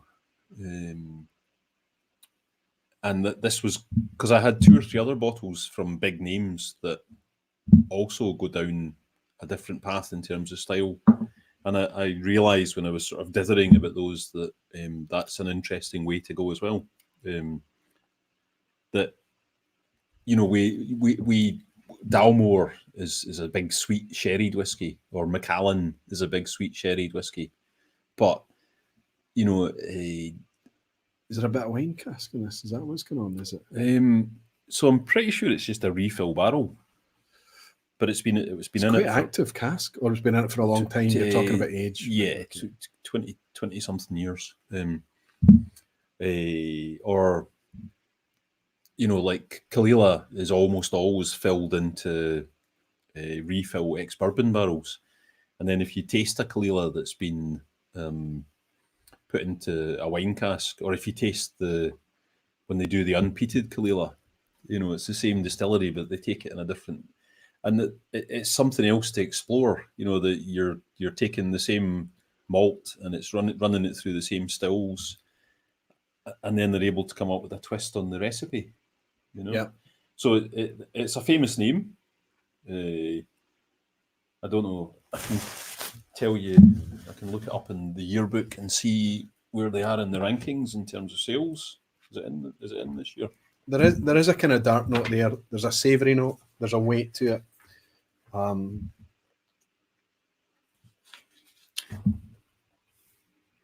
Is it Highland? No. An island then? No. So you would include that as Highland, would you? Being the parent that he is. Wow. It's neither Highland nor Speyside. It's not. And it's not Islay. So it only leaves Campbellton, Glen Scotia. Or Lowland. Or Lowland. Oh my goodness. So we've only got the Japanese one just on the northwest of Glasgow, or Kentoshan. Or Shentoshan. And then we've got Glenkinchie, and we've got Bladnoch, and we've got Ailsa Bay. It's too old to be Ailsa Bay. 20 odd years old. So is it an old Bladnoch then? Because it's not a Glenkinchie. Do you want to, shall we? Yes. Right. A Lowlander. There's no way this does not behave like a Lowlander at all. Oh, Shentoshan. No way. So, how do we get this lined up? Never in a million years. Oh, for God's sake. So this is a 22-year-old Auchentoshan that we bottled, I'm going to say about 4 or 5 years ago. We were offered it by David at the Creative Whiskey Company. Right. Not much left in the cask, 123 bottles. But, do you know, that's amazing to me, because there's a distillery that I have actively disengaged from. Actively taken a decision. No, not. So when we were offered the sample for this, we were giggling in the office because we were like, "It's a good Auchentoshan." You know, isn't it an interesting dram though? And that's amazing. That's amazing. Did you taste that old Glenkinchie? Were you at the last Old and Rare show a year ago, or nearly a year ago? I've been at the last two. So. Did you taste that Glenkinchie? There was a 70s Glenkinchie, which the bottle was finished before the end of day one. That's how good it was. It was a single cask. You know, that obviously the cask has influenced it, but you know, and both Auchentoshan and Glenkinchie, you would say, are not the most interesting of distilleries. Yes. But just it's worth looking out for. It is almost. I know that people say it's a bit of a cliche that they talk about it being our Irish distilleries, which I think is very rude to those distilleries and to Irish whiskey, honestly. But I can understand why they say it, because it's made to be a specific thing. I do love the texture of Glenkinchie. There's a really gloopy, nice thing going on in Glenkinchie. But Auchentoshan for me, because I've only had the ability to experience it through the official bottlings, which to me are they're cask dominated. You know, they're sweet. Oak, specifically Yeah. very active, rich, sweet, over oaked. Yeah. And Scotch isn't often, Auchentoshan certainly, triple distilled, doesn't have the robustness of a bourbon to deal with that Yeah. oak. It's very quickly sickly sweet. I was very sad when the Auchentoshan Classic was discontinued. If you can get a bottle of Auchentoshan Classic, that's for me more interesting than any of the current range. But this one, there's a lot of cask character in it, but there's also, I think, that sort of savoury thing. That's amazing that could be in that whiskey. Yeah. And you think it's exclusively refill? From what I remember, you know, if it was a sherry cask, I'm sure we would have mentioned that on the label. You know, I think that's just a refill barrel. And there's not going to be much of that out there. For you to bring that along is a bit of a privilege because there was only ever 123 bottles. But I think that goes to show another dynamic that you've brought there is that don't judge a distillery by the official bottlings. It's a huge mistake. Yeah. I mean, if we judge, I'm going to throw it out there. I'm just going to say Laphroaig. You know, if you judge Laphroaig by some of the recent non-restatement official bottlings, I don't think it's representative. I think they're made for a very specific market. I think there are lots of other distilleries that suffer. Bamore. I'm suddenly talking about Suntory products only, right? I need to be careful. But there are distilleries out there that are misrepresented by their core range. The function of the core range is actually betraying what they actually make, I think. And I think that's Auchentoshan. The owners, that they're not interested in the whiskey from a flavour point of view. So they're saying, okay, we own these distilleries and we need to shoehorn them into the Cardew gift giving market. So then we use active casks that sweeten the whiskey and take away from the spirit character. You know, like you mentioned Glengarry, and I know that we're kicking Beam Suntory here, but I had a long chat with a chap from Glengarry just before he left MBD a couple of years ago, and he said that it was too small for them. They didn't know what to do with it, you know, because once the whiskies that's contracted away for blending goes, they've only got something like 40,000 or 100,000 cases a year, and they don't deal in numbers that small, you know. So they're like, just do something, get it out the door, and then flavour takes second place. It's incredible to me because I understand that the scale that we're talking about here for the mass market whiskies is just, and the whole business is constructed around supplying that scale. Yeah. So suddenly to have the small malt thing where they're dealing with small outturns and small runs to indulge a specialist market that is the whiskey geek, let's be honest, that is the enthusiast, or maybe the connoisseur, you might want to say, people looking for something a bit different. That's a different market. It's a different model and a different step. But how difficult can it be? If somebody like Diageo can support flora and fauna for 25 years or more. Now, I know you said, it's not always easy to get them all, but you can pretty much rely, if it's not here now, it'll be here in 6 months' time. Well, we've as a retailer, maybe not. As a retailer, there's some that we never get offered. You know? But you can buy them all. You'll be able to buy them all online from the online retailers. Not all the time, reliably, but yeah, no, I think Diageo. Andrew talking to Diageo. Andrew Butler is saying, I once had a drinkable Manickmore. I actually quite like a Manickmore. I'm okay with the flora and fauna. I already am in. I haven't. Again, it's difficult to get your hands on it, but the ones I've tried, I've never been offended by a Manickmore. Is the Andrew Butler, is that a reference to the reputation that Manickmore has because of the Lochdu, the black whiskey? It's now made by Speyside, isn't it? Yeah, it's what do they call it now? Bendu. Yeah. The black whiskey. Perhaps. Jimmy Legacy, and I do judge them by their official bottlings. Absolutely, that's what you would do. And Bamore is definitely one of those I judge very poorly. Not enough independent bottlings available for me to think otherwise. Bamore is one of my really difficult to enjoy whiskies generally. But when I do enjoy a Bamore, it's an indie. Mm-hmm. Mark from the Whiskey Club, Mark, forget his surname. Bradley? Yes, Anderson? Mark Bradley.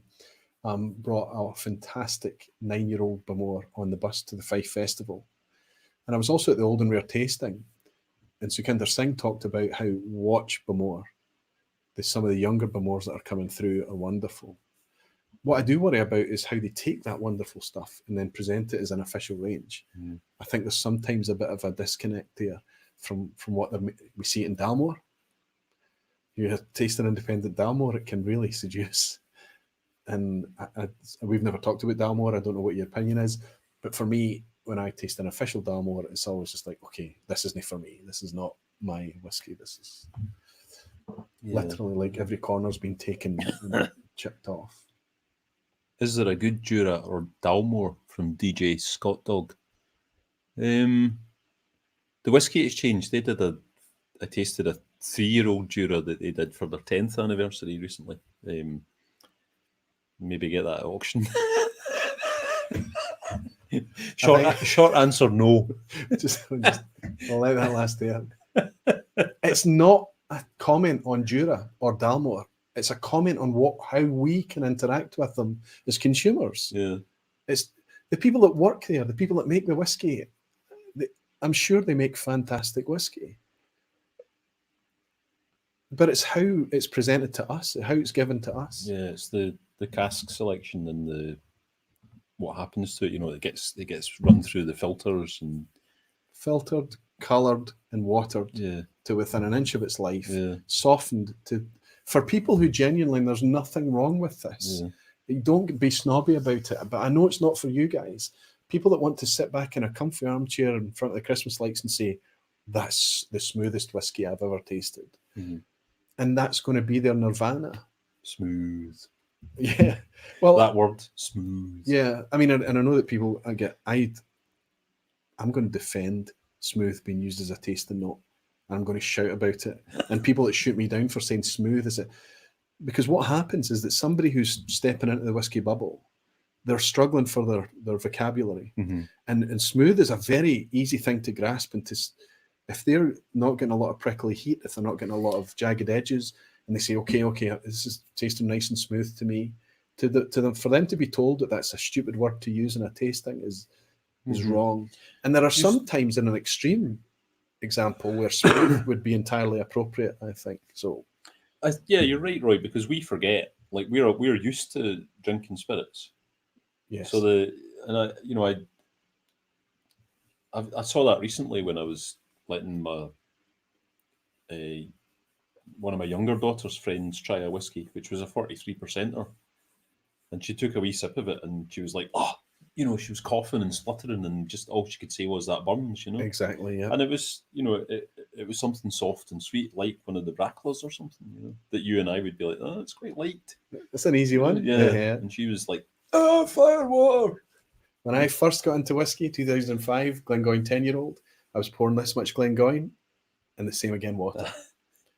Because it wasn't anything to do with flavour or preference. It was to get the ABV at a level where I could taste the whiskey. Manage it, yeah. And just some people articulate it as smooth. So be it. I'm going to pour another one for you. Right. Are you ready? I'll not look at things. Mm-hmm. So that's a wee bit of an epiphany for me, for me to have an Auchentoshan that tastes as good as that. The other thing, there was a couple other things in that theme. So I was thinking about Balvenie, which is a distillery that, for most of its whiskies, likes to use a bit of sherry or lots of sherries, and you can see occasionally Balvenie, like they do an official one, which is fresh bourbon barrels, but they also do. You can get from indie bottlers occasionally, or Balvenie's not labelled as Balvenie, that has been in What's it called? It's Warhead is Glenfiddich. No, it's Burnside. Burnside. And if you get a Burnside that's been in a refill cask, that's a really interesting dram. Sorry, Can I use this glass? Yeah, that's fine. I'm trying not to look, but also I'm aware that I'm turning away from the microphone. No, don't worry. Don't worry. It's not that serious a deal. So yeah, the Auchentoshan that doesn't follow the sherry cask model, or Balvenie / Burnside, if you can find that. And you've mentioned Dalmore, Roy, and I've had I think the more expensive official Dalmores are good, but then there's that price premium. But indie Dalmores, from bourbon barrels, Dougie Lang seems to have quite a good supply of them, and that's a nice fresh kind of dram, and it goes away from the path. When he says Dougie Lang, he's talking about Douglas Lane.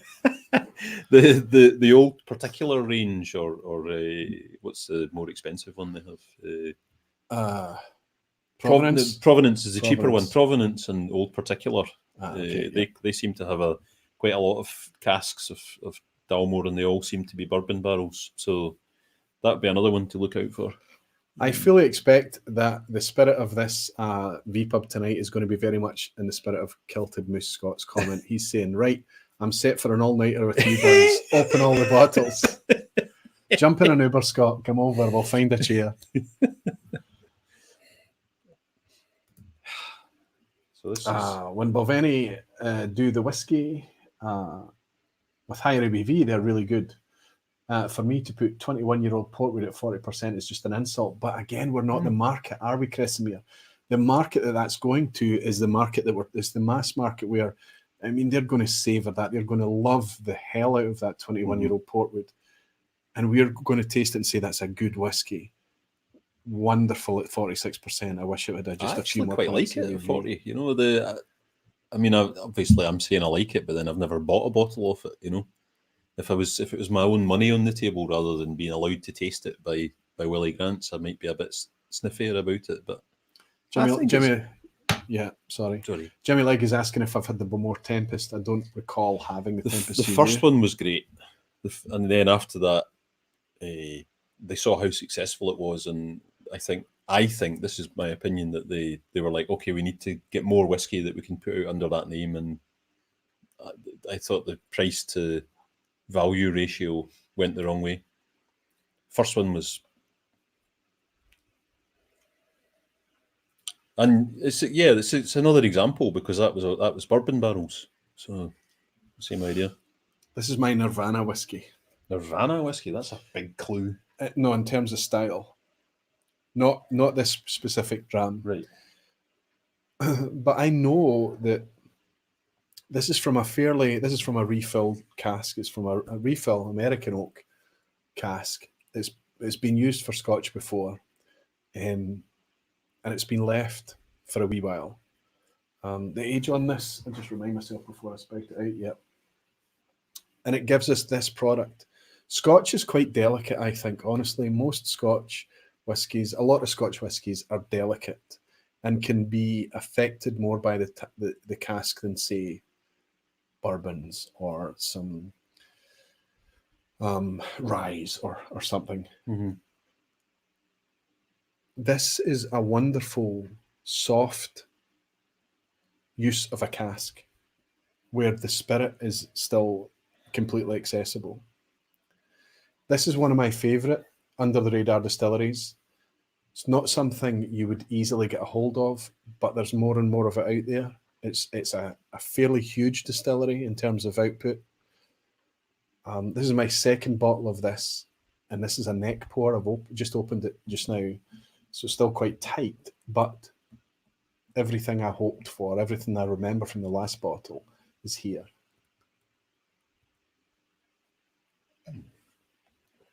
Let me put it a different way. Is that cask driven or spirit driven? I think there's quite a good balance between the two. It's neither. It's neither. It's just... I get... There's a kind of sweet coconut thing, which I guess is oak. Yeah.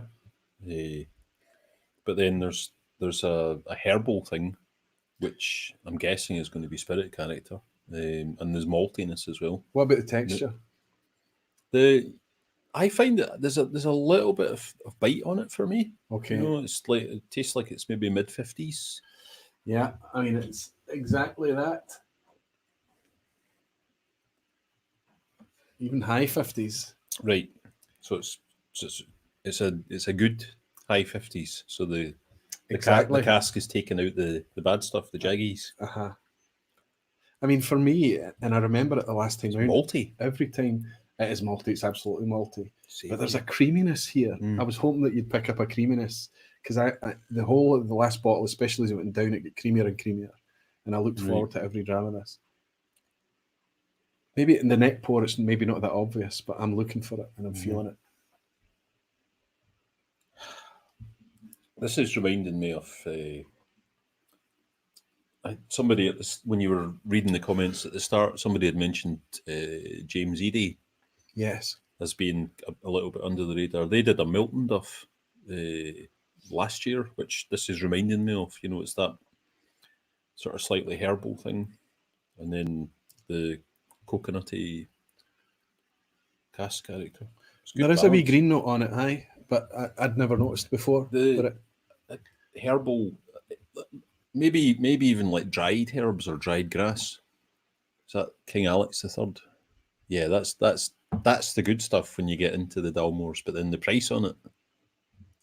Yes, and it's batch driven as well, Yeah. so you can't just recommend try the King Alexander, because it is quite batch driven as well. But I remember tasting the cigar malt in Aviemore and loving it and having a really nice experience with it.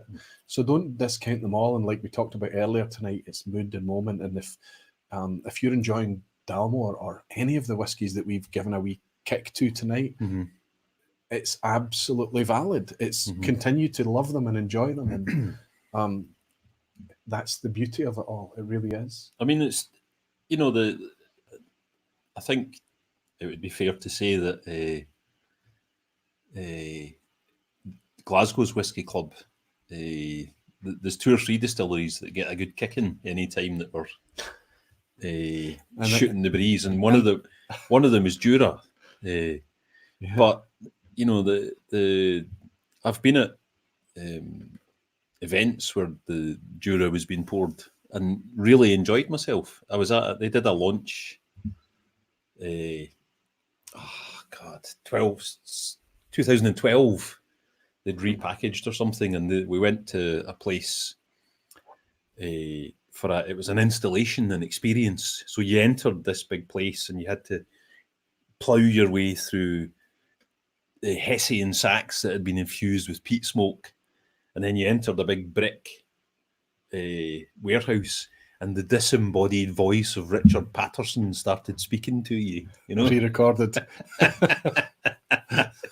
And then you got the whiskey with a little amuse-bouche, and it was fantastic. You know, and Jura Prophecy was like the best dram I'd ever had that day. You know. But wait a minute, Prophecy was the 16-year-old, was it not? Or that was the Jura. The Jura Zone was 16. Was 16. Prophecy was one with the eye. Something like that. I can't remember. I think that's gone now.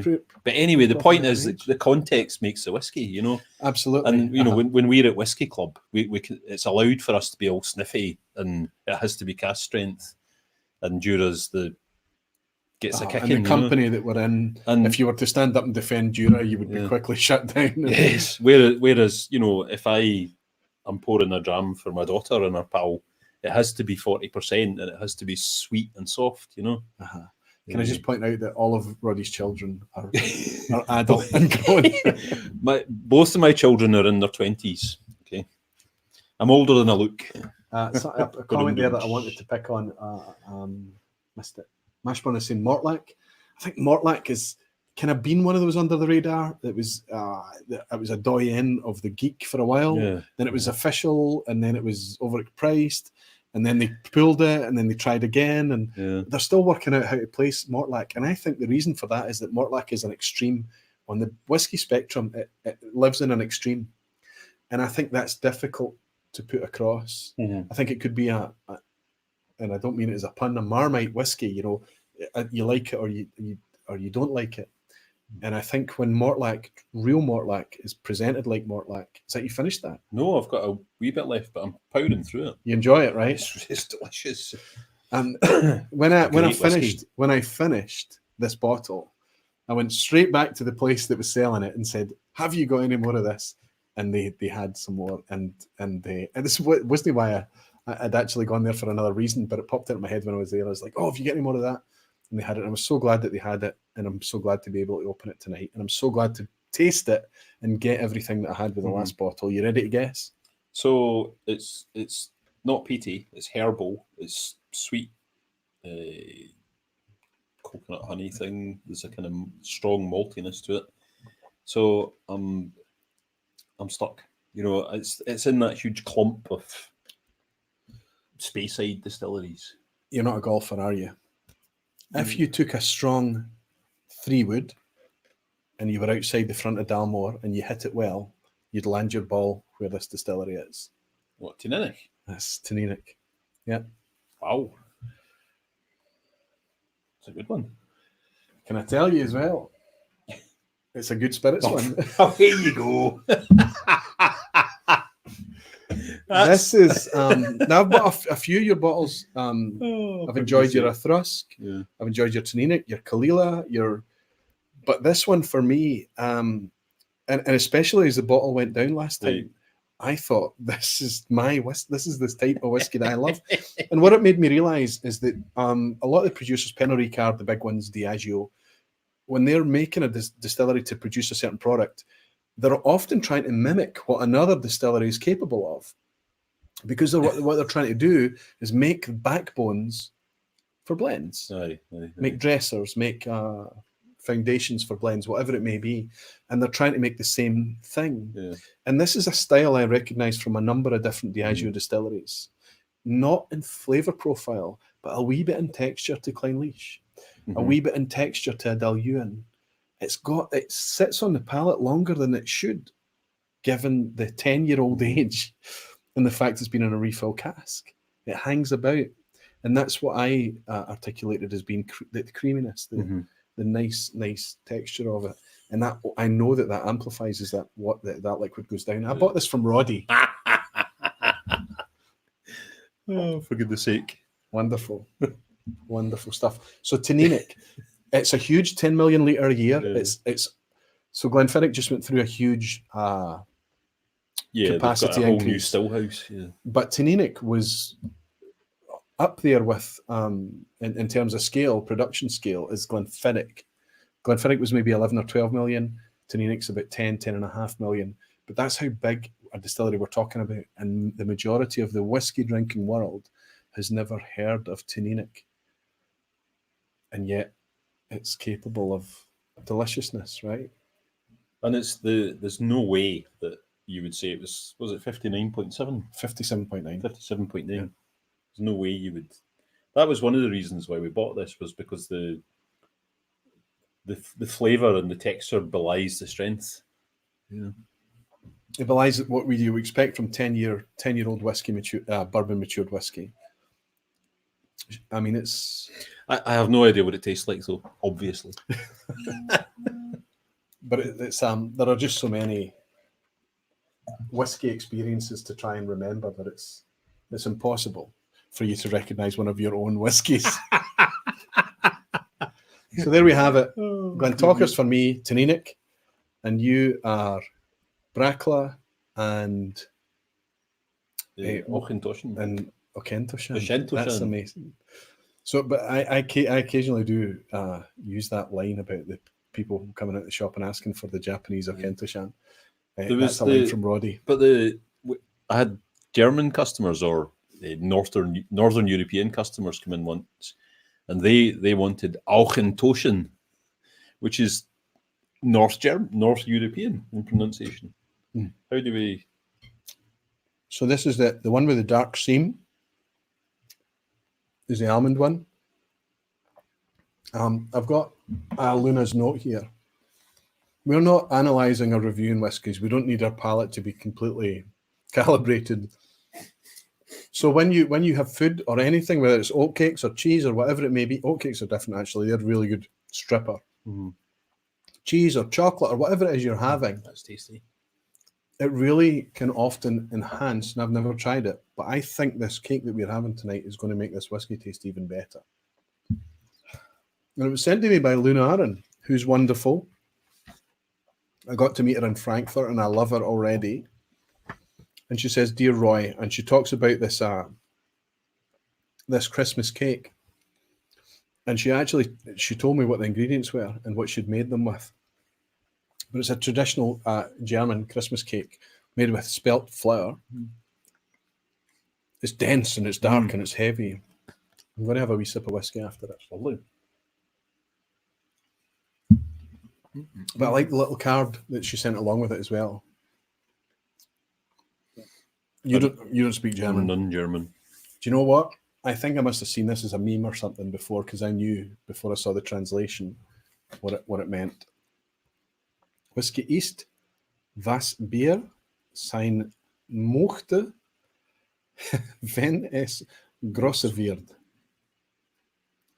Apologies to everybody that's German and watching. Whiskey is what beer wants to be when it grows up. Quite nice.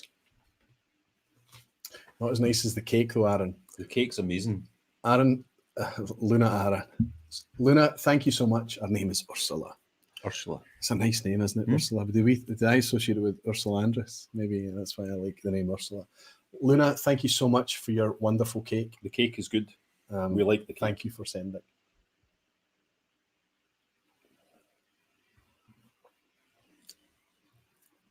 And it changes the whiskey. Changes in a positive way. And I'm not saying you could pick up any more nuance or complexity out of the whiskey, but you would. It's an enjoyable thing. Get whiskey and Christmas cake. I'll be doing a lot of that at the end of the year. For tastings or at home? Or No, just that's. I love that. You know, like when you've had a hectic day and people have been in and out the house, and you sit down with a dram and a bit of Christmas cake. You know, they just go together. You know, like even sounds fabulous. I'm picturing you there, you know, in your big slipper, your big Billy Connolly slipper. Right?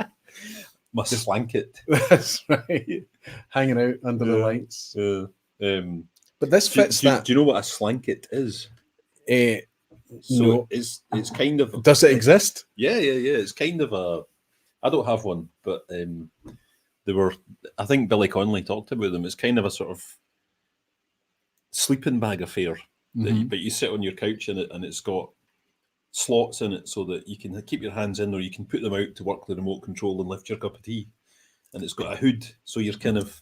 Oh my goodness. You're cocooned in your sleeping bag, and you can stick your hands out to get things. So if it wasn't for the side holes, you'd be like Heimlich, the caterpillar, right? You'd be like, I can see how that would be attractive. Not for, I don't know if it's not for social gatherings, not for social gatherings, but you don't want to answer the door to if you're in the house by yourself, the delivery guy, and you don't want to turn the heating on, then get the slanket out.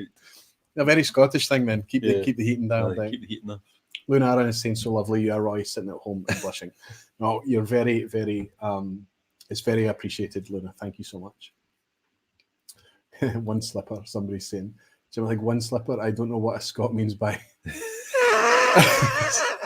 So there was a comedian, Billy Connolly, super famous comedian, and there was a famous sketch he talked about that you could order things from the newspaper, such as a windscreen that was a prescription windscreen for your car that could magnify. So if you're driving along, you didn't need to wear your glasses, the windscreen. And he talked about all these bizarre things you could buy in the back of the old newspapers. And one of them was just one slipper. You just had this big, massive one slipper that you put on your... It's just silly now. The thing I was talking about, the slanket, you know, is that a Billy Connolly thing or just that? It's a real thing. So I don't know if he ever talked about it, but it falls into that category of mad things. A slanket. It doesn't appeal to me, but my wife, I bet you, would. She's asked for one of her Christmas gifts. I hope she's not watching. She's asked for a weighted blanket.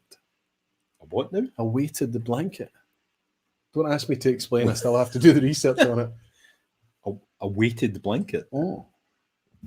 Apparently, a weighted blanket is a thing. If anybody knows about weighted blankets, I'd be curious to hear your input. Anyway, we're talking about It's whiskey. like tartan travel rug on your knees with a dram and a slice. Yep, that's from Finally Done. Yep, Heaven. yep. That's a new name, Finally Done as well. Thank you for joining us. Nice to welcome you in.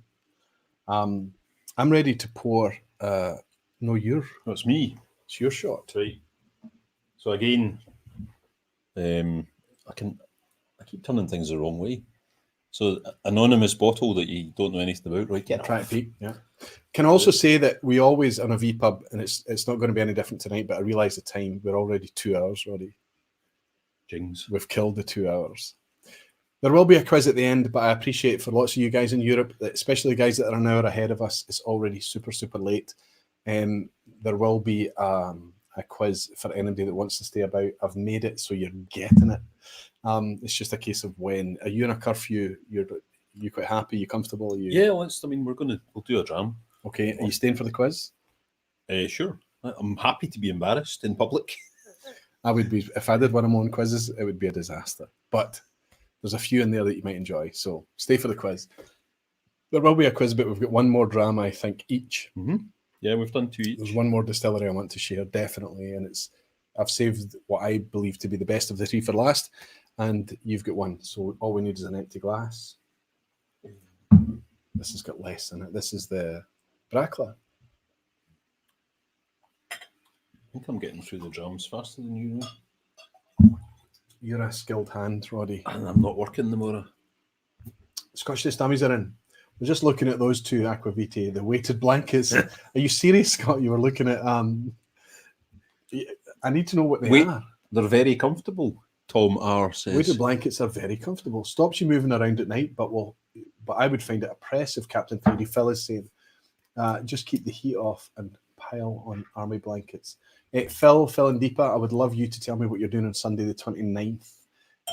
I drafted out an email. I've still to send it to you. I'll finish it and send it. Maybe I did send it. If you've got it, I apologise.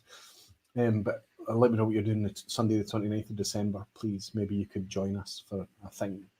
Jimmy Legg is saying, that's what I am, a weighted blanket. Jimmy, I know what you mean, my friend. I can't lift my head off the pillow most mornings because of the... Okay. What do we have here? We have Roddy's third. So this is kind of a... Phil, excellent, fabulous. I hope you and Deepa can join me on the 29th. This one's a bit of a pockle. A pockle? Pockle. Oh my goodness, a pockle. Oh, look at the look. Yeah, so, you've lost me. I don't. Like if you pockle something. Pockle. So if you steal it. No, that means if you pockle something, you fiddle. You're fiddling. You know, you're at it.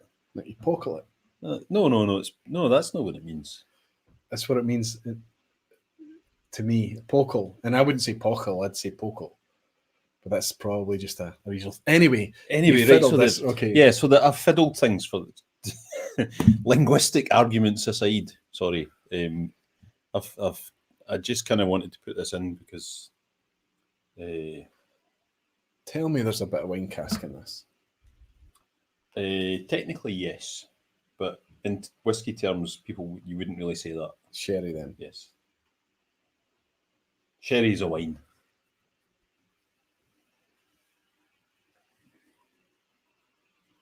But it's smelling like a, almost, to me, it's smelling a wee bit like a red wine cask.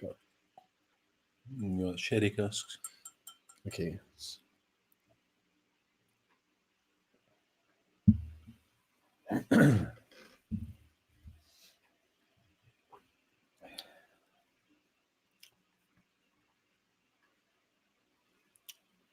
Oh, it's nice. It's okay. Is this a Southern Highland? No. Oh, sugar. I wanted one to be that. What this comes across as immediately is a very specific thing. Southern Highland. A9. Recently opened Cooperage and Visitor Centre. Right. Much misaligned, occasionally capable of brilliance, but most of it is Tullabarden. But this isn't Tullabarton, clearly.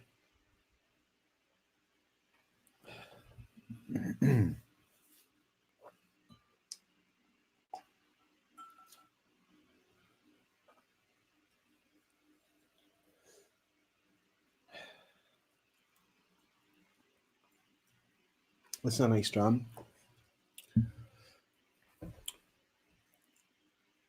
I don't have the bottle, and what's written on this is not what's in it.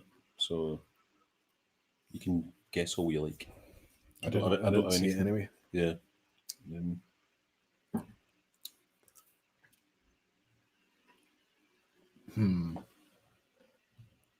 I think it's Scotch whiskey. It's definitely Scotch whiskey. If I was to guess, third time tonight, is it Speyside? It's not Speyside, no. 50% of the distilleries are immediately removed from the equation. Are we playing 20 questions here? Yes. So you guessed about Tullabarton, so that's one. And it's Okay, not, so okay. you've got 18 questions left. He's a taskmaster. Okay. Is it Highland? No. 17.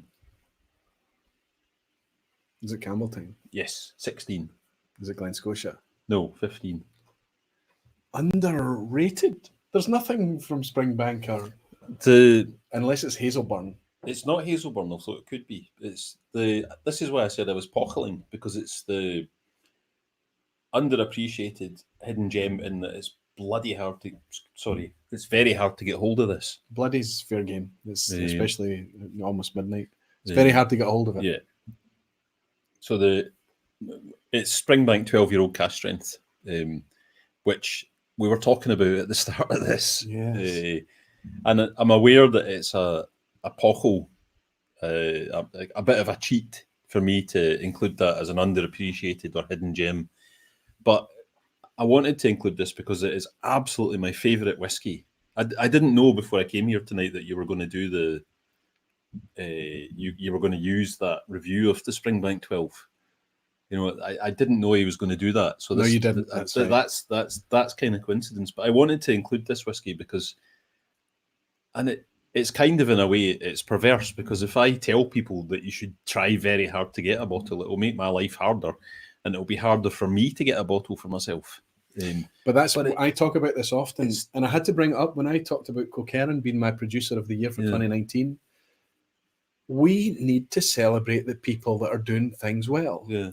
It means that it's going to be harder for us to get the stuff. Yeah. It's going to be harder for everybody to get the stuff. There were 29 bottles of Conferring 8-year-old cask strength on Amazon when I went live, and there was one bottle left when I finished the live. Right. I tried to buy it and there was none left. It wouldn't. This is going to be delivered in January, it said.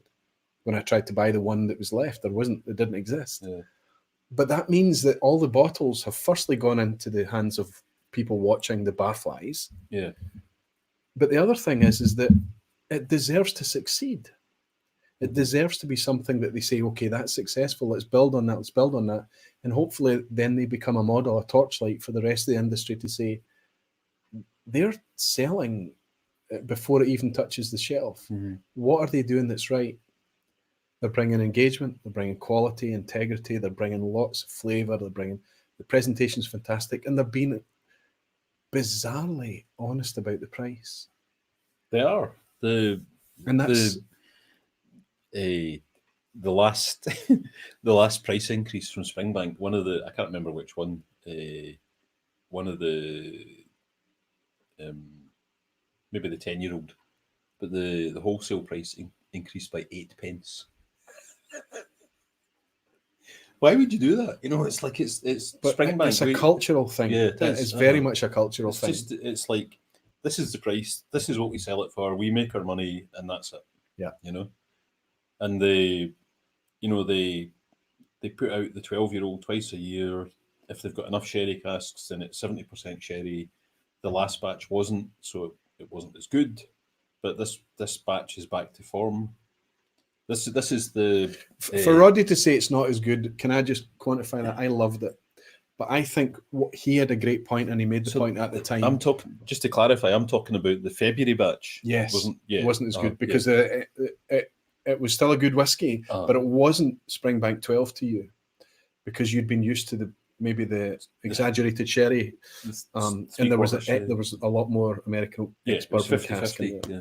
So I get that, but it was still, when I tried it in isolation and didn't know what it was like that tonight, I thought it's a wonderful whiskey, but it's not what you were expecting from a Springbank 12 cask strength, and I get that completely. So yeah, it's, you know, anybody who tastes this is going to appreciate it. You know, it's fantastic whiskey, but the hard part is actually finding it, and that's why, you know, if you talk to the guys from Springbank, their job is to kind of reverse sell their whiskey. They'd never have enough whiskey to fulfill all their orders. So, you know, look for a 12-year-old Springbank and thank me.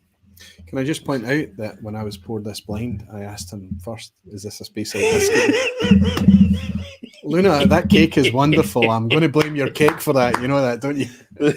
I mean, you know, as I'm not the president of the Royal Brackla Appreciation Society. I am. I don't know if this will work, Roy.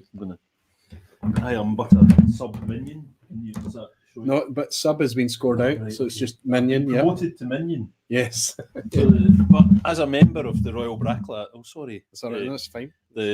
Even I couldn't remember which region it belongs to. So for you to put Springbank and Speyside is fine. Yes, that's the point of these things, and I think it's one of the reasons that everybody should be made to do a blind tasting, it's one of the reasons that, because there are people out there that have the capability to pick things out, to remember everything, to just be the be all and end all. But that's not whiskey for me. But the thing is that the more you taste, the harder it is to identify. Which ABV? Greg is asking if you. That's 57. I did write down ABV 57.1. This is from the August batch. I think that is the. Is that it? No, 54.8. I think I've got it. It'll be next door. Yes, that's it's 57.1. And you saw me adding water to it, but I think you're enjoying it neat, aren't you, Roy? Yes, yeah. I honestly am. And obviously now that I know it's Springbank, it's tasting exactly like I would expect a Springbank to taste. But I didn't know it was Springbank before that. But it was dark and rich, and I can see where I got the kind of, you said sherry cask, and I'm tasting a wee bit of wine cask. We were talking about the Benromach Imperial proof. Yes. That's kind of a kissing cousin to that in terms of the style. I think Benromach, in a lot of ways, ape Springbank a wee bit, and I think they should be applauded for it. Cake. In a bit more polished way. It's delicious cake, isn't it? Can you send me some cake, Luna? You didn't send enough cake. I'll send them home with some cake. But can I be honest, Luna? I was in about the cake before. I'd eaten a lot of the cake. Can I also say to Rico Dinert, if you're in, I gave Roddy one of your sweets tonight, but here's one of the trays of sweets that you sent to me. There you go, buddy. You're gonna. Yeah, dancer. Those were amazing. Those sweets, kind of an almond thing, an orange marmalade thing going on. I don't know what it is on top.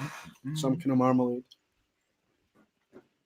So these Christmas treats not only are being enjoyed, but they also seem to go very, very well with a dram, which is entirely the point. See how I just finished that, so you can't experience it, but that sweetie in the Springer,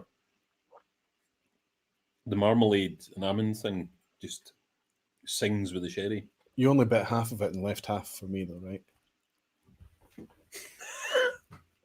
You got more of them, eh? No, I don't have any more of the white ones, but I do have a wee box or a wee pack of the. Is that going to be similar? This is going to be terrible viewing for people, I think. Well, us eating, us stuffing our faces. But I'm enjoying. It's very much of the season. That's kind of what it's about. And the weekly vPubs in September don't need to be the same as September again. December. Roy's in denial about it being December. I'm also very, very tired. Let's have a wee go. I hope these are similar to Well, I've run out of whiskey. Well, these have got a white thing on top, a creamy thing. Do you want some more? Like a fondant. No, I'm going to pour you something. Right. Okay. We're not finished. I've got one more to share, Okay. and it's probably my favourite. But there is a but. But I want to ask Roddy about it. For his opinion about the but. Can you reach 2 clean glasses there? fine. Well, you've got lots of empties, though. You're doing well. I know, but they're not clean. Now, what I have to say is the one I'm about to pour. Shall I turn away again? Yes, please. The one I'm about to pour, I'm pouring on the back of one of the powerhouses in Scotch whisky, a Springbank cask strength, right? But we'll drink water. But Roddy also needs to be excused because we are enjoying confectionery and cake and the like. There you go, sir. I'll you can put that in your hand and I'll pour mine. Still not looking.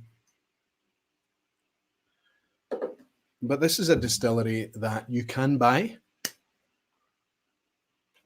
It's really, really tough to get a hold of any kind of. It's really tough to get a hold of any kind of official bottling. Smudge of that.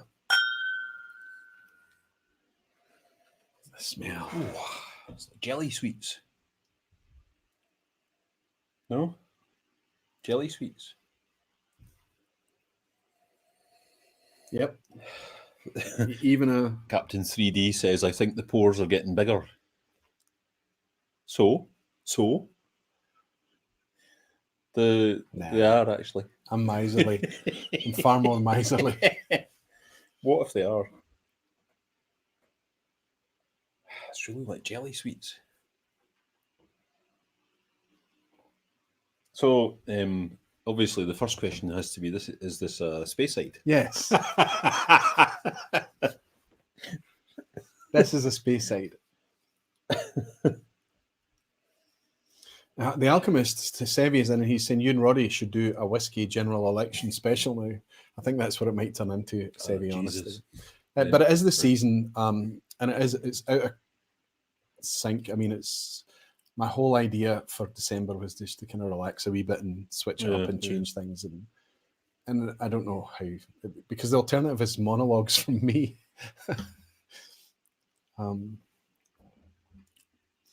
Tom Harris saying, question number 1, how many pounds will Roy put on tonight eating the sweeties? Keith Corbett, there is a but. There is a but, yes. I see what you did there, whiskey, Keith. yes, with the double T. Tom, honestly, you don't. The reason that pack of Rico's confectionery was demolished is because a parcel was delivered. I opened it and I left it here next to my desk. And I thought, oh, I'm hungry. I should have lunch now. And I went, oh, I don't need to walk to lunch. I can just open some of these things. Lunch can be sugar. Look at the dent I've taken out of these wonderful things. Oh, I love those things. Do you recognise these things? Yeah, they're kind of gingerbready. They're a gingerbread, yeah, but they're wrapped in icing or chocolate. And they're kind of squishy as well. But it's more, it's not just our kind of ginger. Yeah, there's a nutmeg and a cinnamon and a white. I know these. I don't need to taste this. I know what it's like, but I love them. Yeah, I'm just going to turn it into this massive. I just explode just sitting here just doing that. Yeah. It's not a German treat until it's shared, right?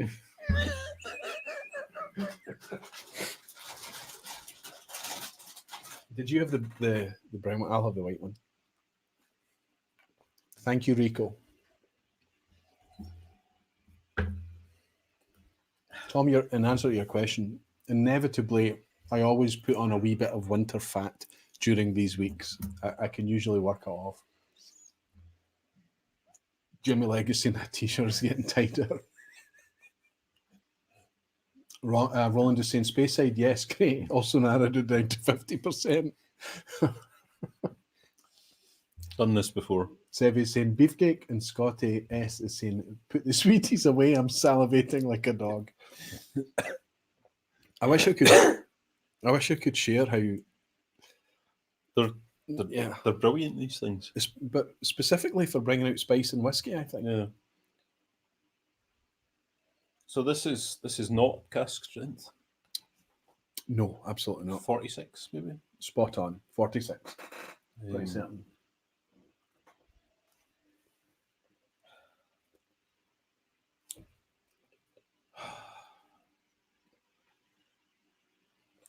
This is one of these games where I'm going to have to tick off the ones I think it's not. So, Well, we're in Speyside, and there are a bunch of under the radar distilleries in Speyside. Well, I'll give you a wee clue. I kind of want a list of all the Speyside distilleries, and then I could score through them. That would make it easier. So 50 distilleries. Red Chimney.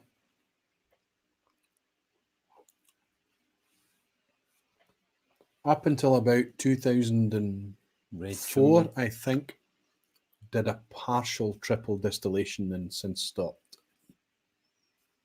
What, Benrinnes? Benrinnes. Really? Yeah. Yeah, are they? Benrinnes. When Mortlach was taken away from us in the Flora and Fauna series, Benrinnes kind of filled the space there. It kind of gave us a kind of weighty, meaty, almost savoury whiskey. But I don't know how long it's going to last, and that's where the but for this comes in, because they changed the distillation style around about 2004, I think. So the Flora and Fauna Benrinnes, it's not what you're drinking. The Flora and Fauna Benrinnes is a 15-year-old. So we're on the cusp now. If you want a Benrinnes from back in the days that it was partial triple distillation, buy your Benrinnes now, because in the next year or two, in Flora and Fauna, it's going to change, and I think potentially the spirit could change. That's what I wanted to ask you. But this is not Flora and Fauna. I'll show you what this is. See, this is my third bottle of this, and the first two I bought from the Good Spirits Company. You remember this? so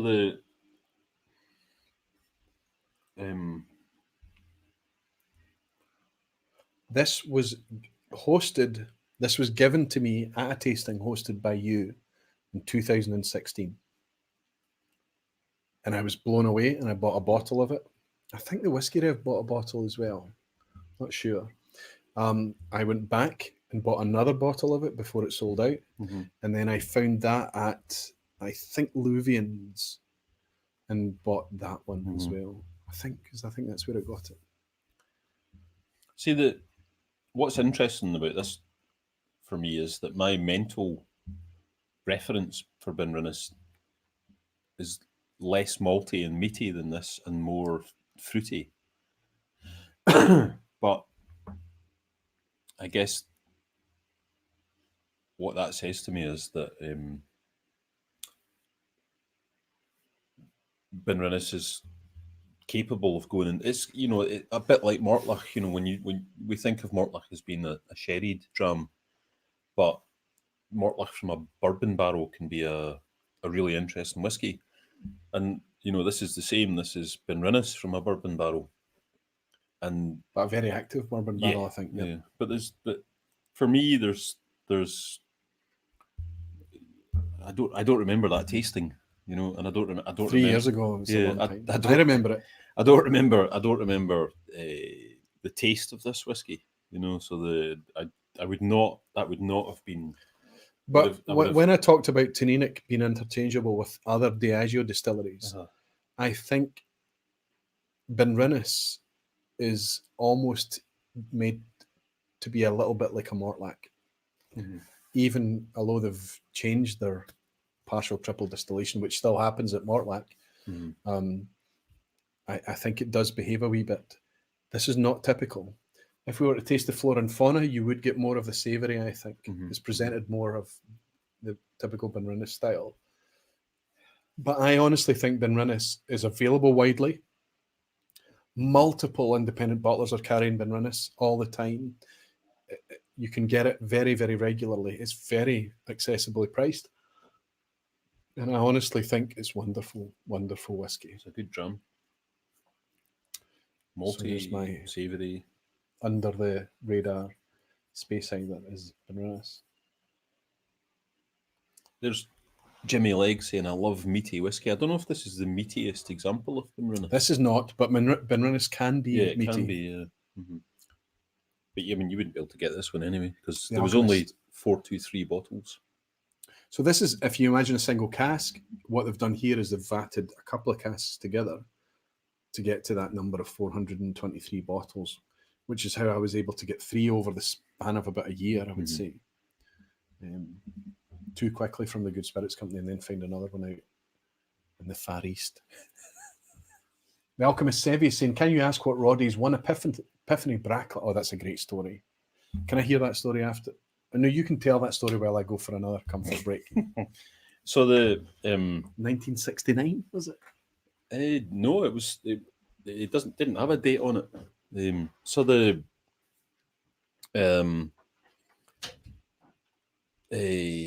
all right. So the question is from the Alchemist. Can you ask what Roddy's one epiphany bracklet is that he would take to enjoy after the post-Brexit to then the apocalyptic desert island of Shettleston to live out his final days?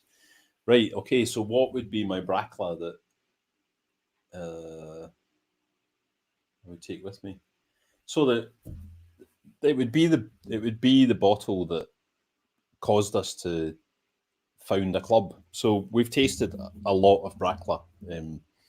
We've even tasted the ridiculous 1926 60-year-old. But the one that caused us to decide that we would try and hunt down brackla was we were in the pot still one night, just drinking some drams, and there was a bottle of brackla bottled under the Burgundy label. So when Bacardi took over in about 2000, for the next 10 years or so, they didn't know what to do with the distilleries that they bought, so they didn't change much. They had a kind of nondescript packaging, and they didn't really promote them. And you used to be able to get a brackla that was there was a no age statement, and there was a 8-year-old and a 10-year-old. And we've tasted a lot of bottles from that period, but the annoying thing about them is that many of those bottles don't have L codes on them. You know, the L codes, they're the codes on the base of a bottle. Not everybody has them, but it's a code somewhere here that says L and then some digits. And if you know the code, then you know when it was bottled. But these bracklas with the Burgundy labels typically don't have L codes. So we tasted this whiskey one time in the pot still, and it had this stupendous, unusual. It wasn't loud. It was just a really interesting herbal character. It was like a bouquet garni. It was bay leaves. It was just something that you do not get in Scotch whiskey. And all three of us were like, "Wow, this is amazing." And we drank 2 or 3 drams and came back next week and finished the bottle. And then we were like, "Okay, we have to get more of this." And had seen the bottle, taken pictures of it, bought some at auction, and it didn't taste the same. And then we thought, we did a bit more research and discovered that there was 2 or 3 versions of it with no age statement, 8-year-old, 10-year-old, bought 2 or 3 more, and they didn't taste the same. But then we tasted another connoisseur's choice. Like we had one from 1974 that had something of this herbal character in it. And then we tasted some bracklas.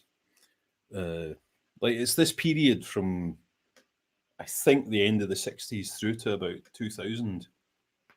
Something was happening there where occasionally you would get a whiskey that had this herb character that you just almost never get in Scotch.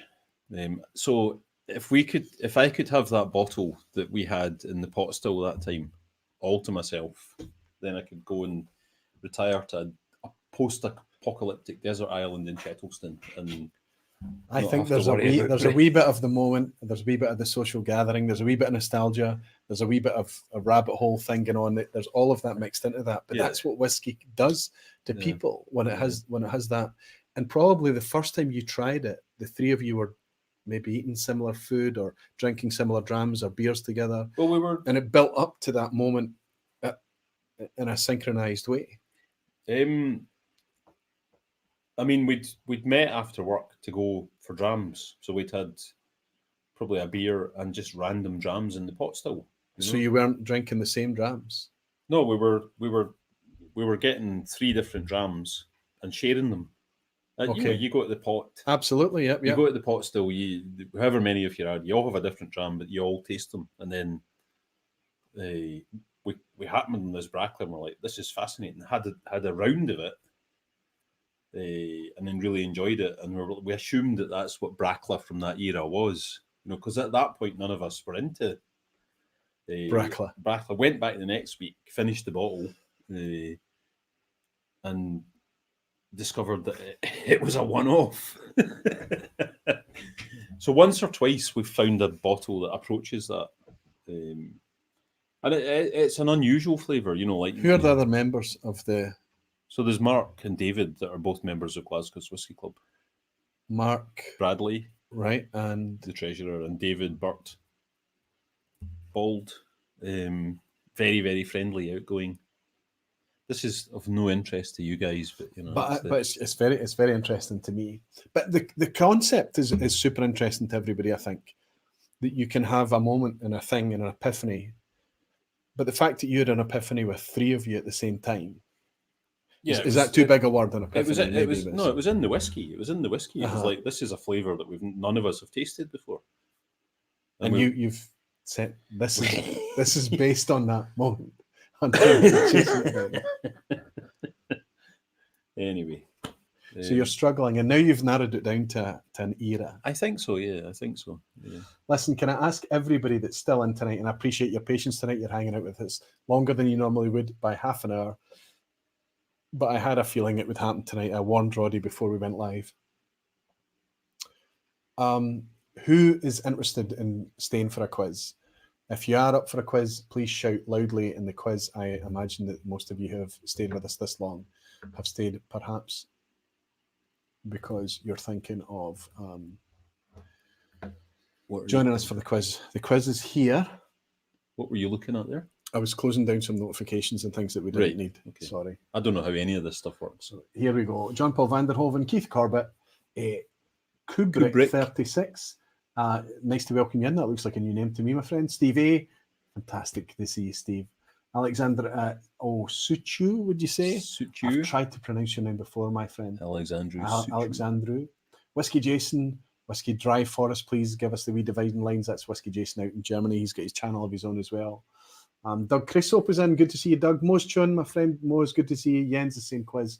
Lots of people interested in the quiz. So here, this is why I always put the quiz out at the end. For the folk that aren't interested in such things, they can just dip out gracefully, say goodnight, and enjoy their dram in peace and quiet and not have to listen to us gabbing on about big slippers in Royal Brackla Appreciation Society. And slankets. Slankets. You need to see a picture of the slanket. And watching us, and a very tasty German cake and confectionery.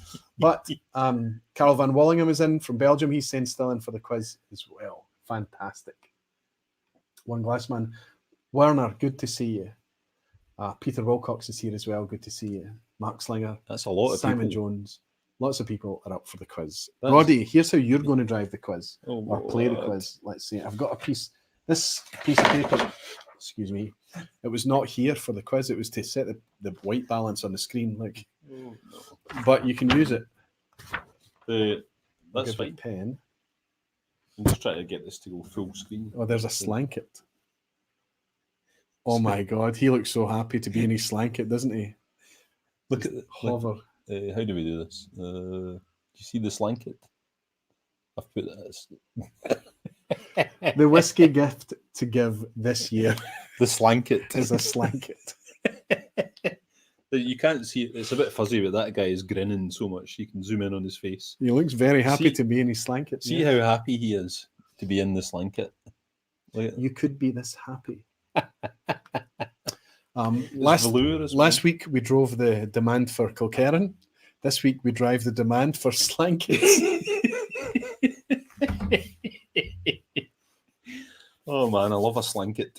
Xebi is saying, is it available still? What's the cask number and price? Wonderful stuff. Okay, thanks for everybody for indulging us tonight. I had Benrinnes, Glentochers, and Taninic as my three.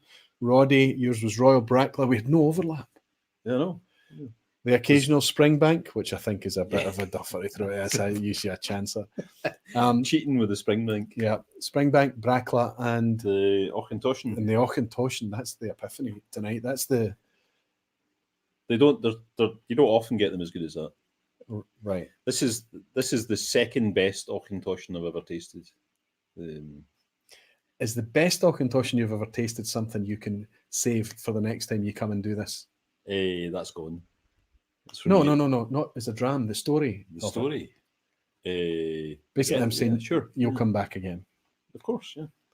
Okay. Was So anybody that's done the quiz before knows that it's multiple choice. You're only playing against yourself. Long gone are the days that I'm keeping score. You're only playing against yourself. It's a wee bit like golf, I guess. There's only 3 options. So each one, there'll be 10 questions. Right. You just put down an A, B, or a C. And then the pass mark is 50% pass mark. And you'll notice that some of the questions have been selected tonight purely because you're my guest. So you're in with a chance. no. Not many, though. Are they all about Brackla then? Yeah. Simon Ray It's in Speyside. An Aquavite branded slanket. Slank it and chill. Slank it and Slank chill. it and chill. Keith Corbett. I need to see. There's one Rumund quotes for 69 euros for a slanket. I mean, is that cheap? I don't know. How much is a euro worth? A euro is about 90p right now, so That's not cheap. it's about 60 quid. Yeah. Slankets shouldn't cost that much. Well, it depends how big your electric bill is, right? Okay, everybody, wonderful stuff. Let's see if you'll still see Roddy and I on the side. Hopefully, we'll try and bring in this quiz. Good luck, everybody. 10 questions. I think it's easy this week, but I always say that and I get a row afterwards. The lights went dim there, didn't they? Yeah, they did. There was a general election. There's something happened in the cosmos. Good luck. Right. Question 1. Aaron's James McTaggart handed over the role of distillery manager to, this is a whiskey news question that happened very recently. It happened as recently as October, I think. Did he hand the role of distillery manager over to A, James Livingston, B, James Irvin, or C, James Paisley? A bonus question for you. James McTaggart, manager of Aaron, his middle name? Isla. Really? James Isla McTaggart, yes. Did not know that. It was a previous vPub quiz question. Okay, Isla. But he's going to go and concentrate on Lag, Uh-huh. and Lochranza is going to be looked after James. But is James A. Livingston, B. Irvin, or C. Paisley? What have you put down? Interesting. The quiz. He says interesting, he means wrong. It's just that I always put one in there. It's kind of a topical news thing that's been talked about in recent times, kind of all over the place. Lots of people think it's James Paisley, as in Dr. Ian, I guess. Hoyt is saying A. Desi Veland is in. Hoyt and Desi, good to see you both. Both saying A, as well as Simon Jones, Ronald, Mos Chun, Alexandru. Any other A's? I can tell you all that the new manager in charge of Aaron Lochranza Distillery in the North is A, James Livingston. And I can say that Roddy wrote down A. Question 2, Whiskey Folk. The first Scottish distillery ever to be under the control of the English, and I'm going back to 1897. Don't pull a face, wait till the options appear, okay? The first Scottish distillery to first fall into English ownership was A, Glen Spey, B, Macallan, or C, Dalmore. And all I'm going to say is that it's an easy quiz tonight. Think of the theme.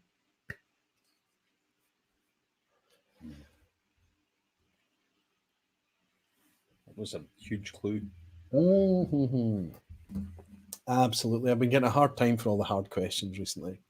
But I think that it's not about getting it right. It's about stimulating thought. It's about, we always have a kind of really knowledgeable crowd and they all know their stuff. Right. And if they were coming in week after week getting 10 out of 10, I think that would be a bit dull. Right. I think it has to be pitched to be a wee bit of a challenge. Based on the clue. Yeah. Werner, you're absolutely right.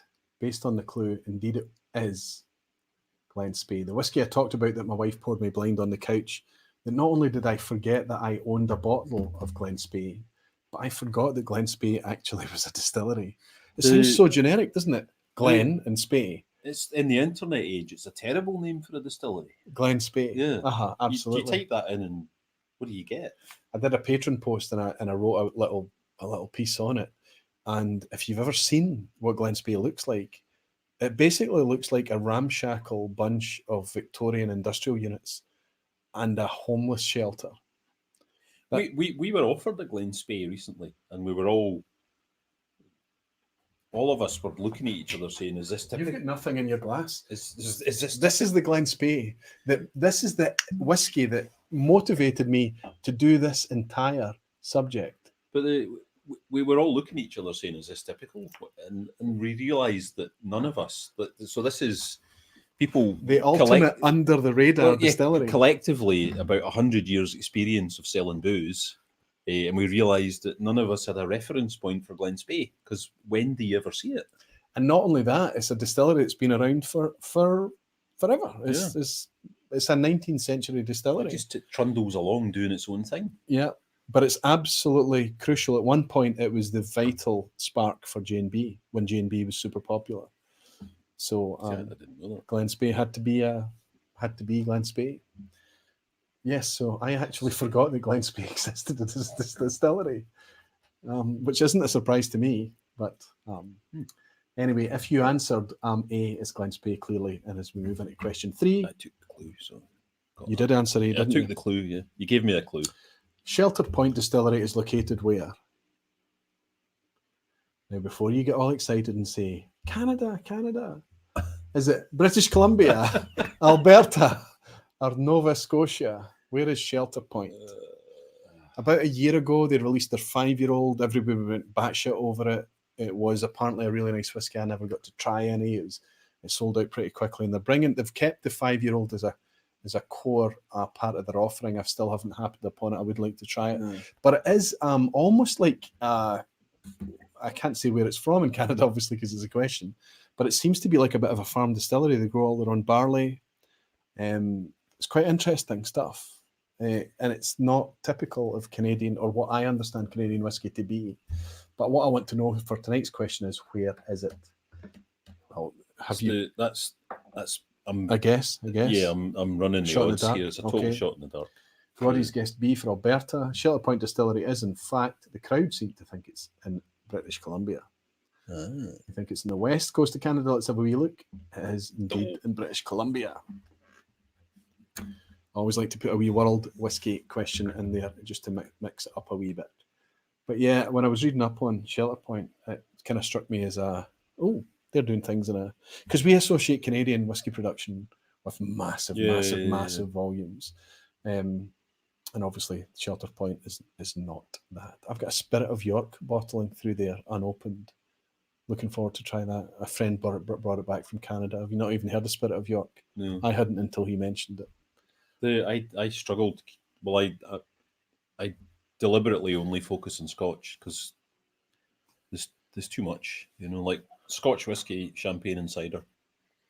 Well, if I substituted the champagne and cider then for Japanese, Irish, American, Canadian, and I want to try and stay open to as many. To be honest, just distillate. Rum is often too sweet, I feel. Lots of other spirits, not so much, but I want to enjoy as much whiskey. Yeah. It's like you were saying earlier, you have to pick and choose. You only have one liver. Yes, you only have one liver, and there are too many things. Yes. And not enough funds or space. Indeed. Which distillery, resurrected in 2003, is now doing well under French ownership? A. Edredeur, B. Tam Du, or C. Tullibardine? I think it's an easy quiz tonight. It's an easy quiz, don't you think? Yes. Well, Whiskey Jason looking out for me. Kubrick 36 is saying B. DJ 1. Good to see you again, DJ. Is saying C for Tullibardine. Alchemist is saying it is musty Canadian whiskey, aquavite. No one wants musty whiskey. So I'll tell you, we went to a Don Livermore tasting. Do you know Dr. Don? We talked. You were talking. You were telling me about that. Yeah, and he told us that musty in whiskey was a defect, and he was trying to eradicate it. And we were like, no, that's part of the pleasure of whiskey is to have these things in there. And Very interesting presentation. Look at the crowd, a knowledgeable crowd, right? Yes, of course, the majority of you are absolutely correct that Edredar is owned by Andrew Symington of Signatory Vintage. Tamdhu is an Ian MacLeod alongside sister distillery Glengoyne, and Tullibardine is owned by Picard Vintners or something French ownership. But they have done some very good things. And I think Tullibardine does qualify as an under the radar distillery, capable of.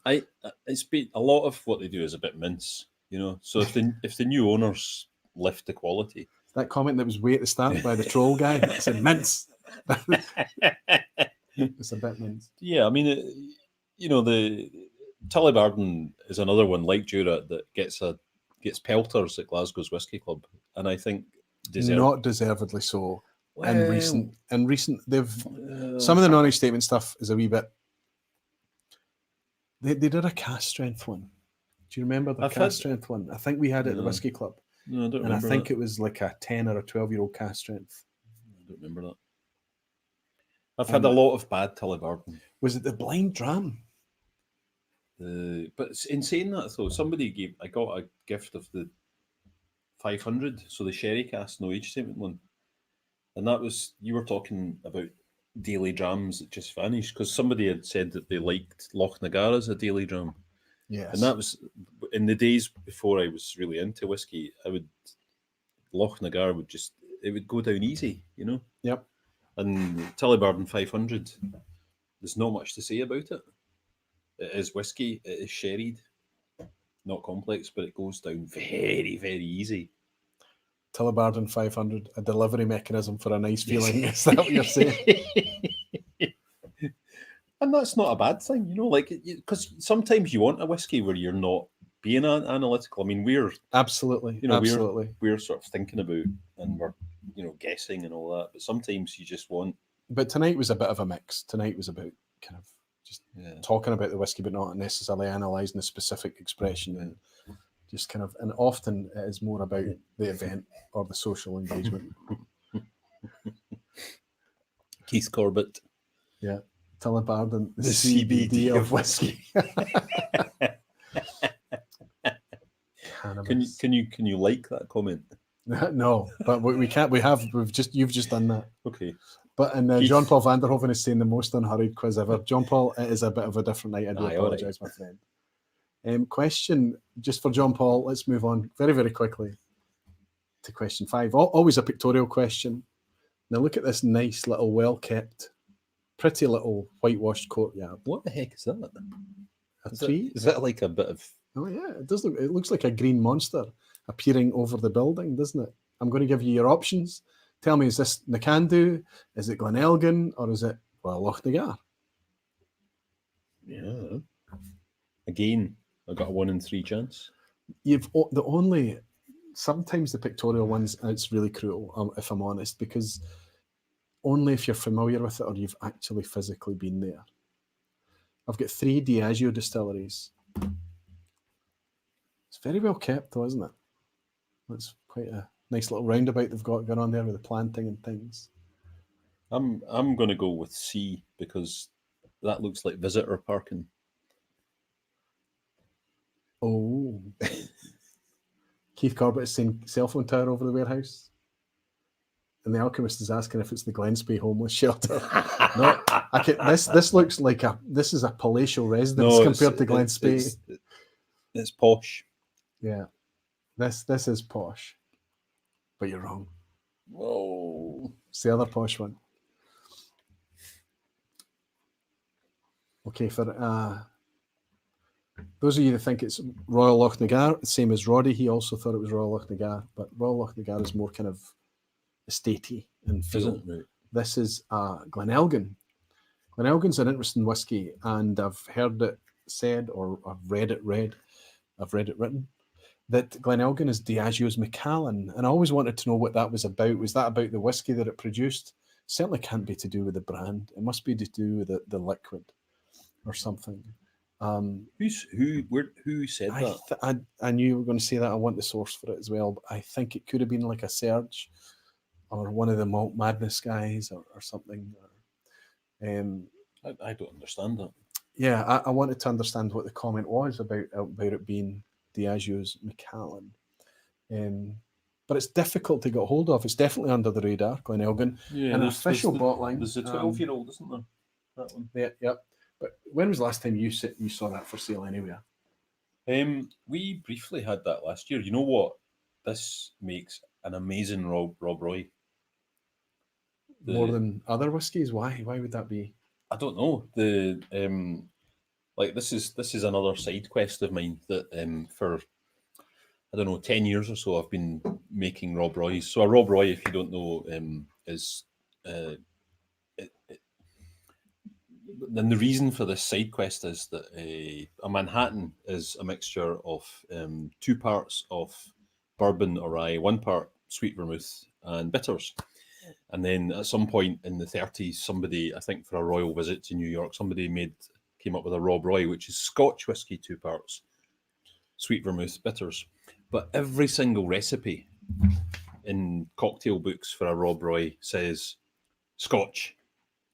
And a decade ago, I was Scotch. I was asked to write an article for some magazine about cocktails, and I did some reading and I found all these cocktail books that said Scotch, and I was offended by that. I was like, what do you mean? And since then, I've amassed, I don't know how many hundreds of different recipes for Rob Roy's using many, many, many different whiskies and variations on Rob Roy's. So my favourite Rob Roy is, and I kind of shudder to think that I actually did this now because it's Lafroig 18-year-old. As you do, Antica Formula and Angostura bitters, incredible. But I'll just randomly make Rob Roy's just to see what happens, So I get a whiskey and if it's open, then I'll try one. And I made one with the Glenelgan, just expecting nothing because it's generally Speyside whiskies that work, and for some reason. It is just incredible. 40% as well. Yeah, or 43. 43. For some reason, I got Glenelgan, and I think it was Cocky de Torino, just makes an amazing Rob Roy, and it shouldn't, but it does. Sorry, if anybody goes back and tries that, we've derailed the quiz again. No, it's fine. That's what it's about. Tonight is not meant to be a typical vPub. It was never intended to be. So John Paul Vanderhoven, I apologise because we're not exactly picking up the pace, are we? Anyway, let's see. How's your scores at the halfway point? Because we are 3 out of 5. 3 out of 5. We have clearly hit the pass mark already. And Emily Chambers, good to have you in. Emily, saying a good Rob Roy is magic. I'm going to suggest from that statement that Emily is in Scotland. Yes, you're right, aren't you? Yes. One Glassman Werner is on 4 out of 5. The Alchemist Sevi, 4 out of 5. Always a good performer. Michael Johnson, good to have you in. Michael is saying 4 out of 5. Whiskey 5 out of 5. 5 out of 5. Whiskey Dram. Daniel is on 5 out of 5. Just put out his first video. Actually, didn't put it out. He shared it with me. So I think he's starting to create his own stuff, Daniel. I hope you do very, very well as well. Jimmy Jazz is 4 out of 5. Mose Chun, 4 out of 5. Some good scores. Kilted Moose saying or 5. 3 out of 4. Then he sent or 5. He's just not answering one of the questions on principle. Maybe he's having a better night than us. Yeah.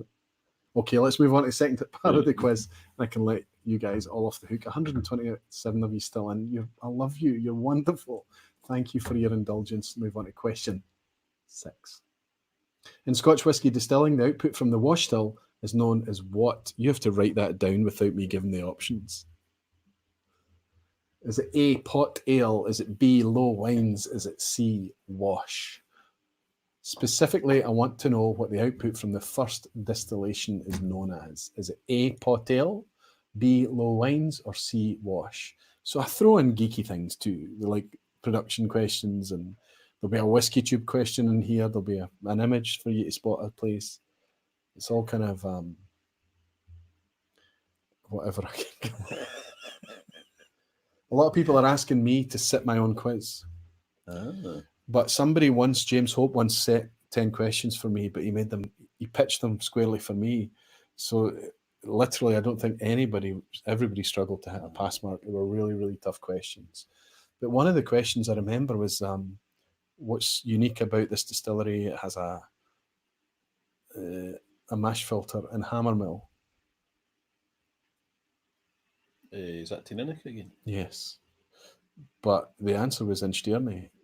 And I said, well, no, both have it. And I think I was able to spot it at the time. So I claimed that. And only through claiming that did I make a pass mark. That's how insane that quiz was, right? In Stierney. Yeah.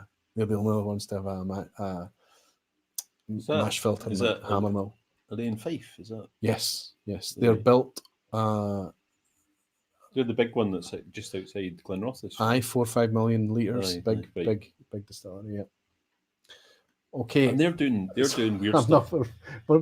They're doing weird stuff with yeast as well, aren't they? Yes, and they're also trying to do rye. 100% rye. I did not know that. Yes. Okay. This is all over the place. Okay.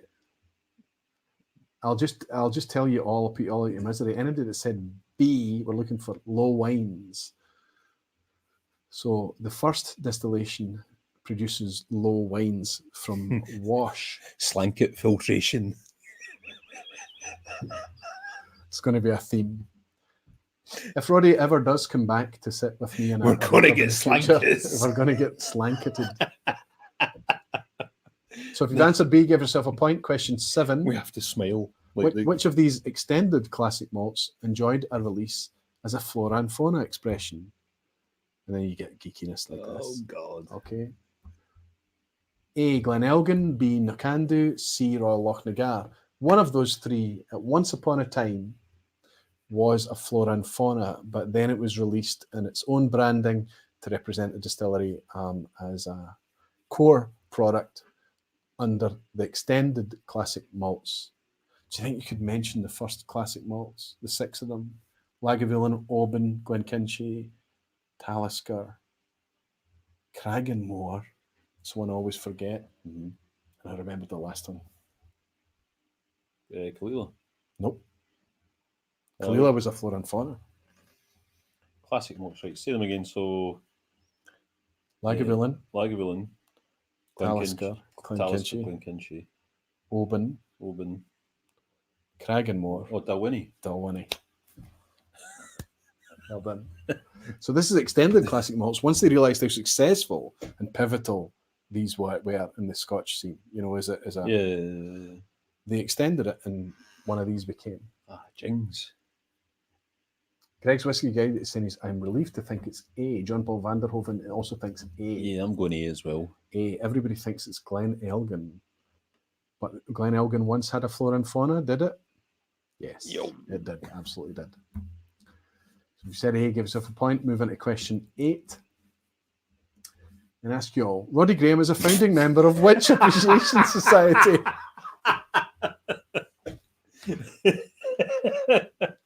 I knew that it would come up tonight. I knew that it wasn't that obscure a thing, but I didn't realise how ridiculously obvious it would be. I don't know. Ebhead is saying, oh no. Greg's Whiskies is saying, ha. Alexandra is saying, ABAS. You're going to have a lot of applicants, you know that, don't you? But not because they appreciate it, because they want to know why you're an appreciator. Slankets for everyone. The Slanket Society. Steve A out in the States is going, I'm going with Royal Brackla.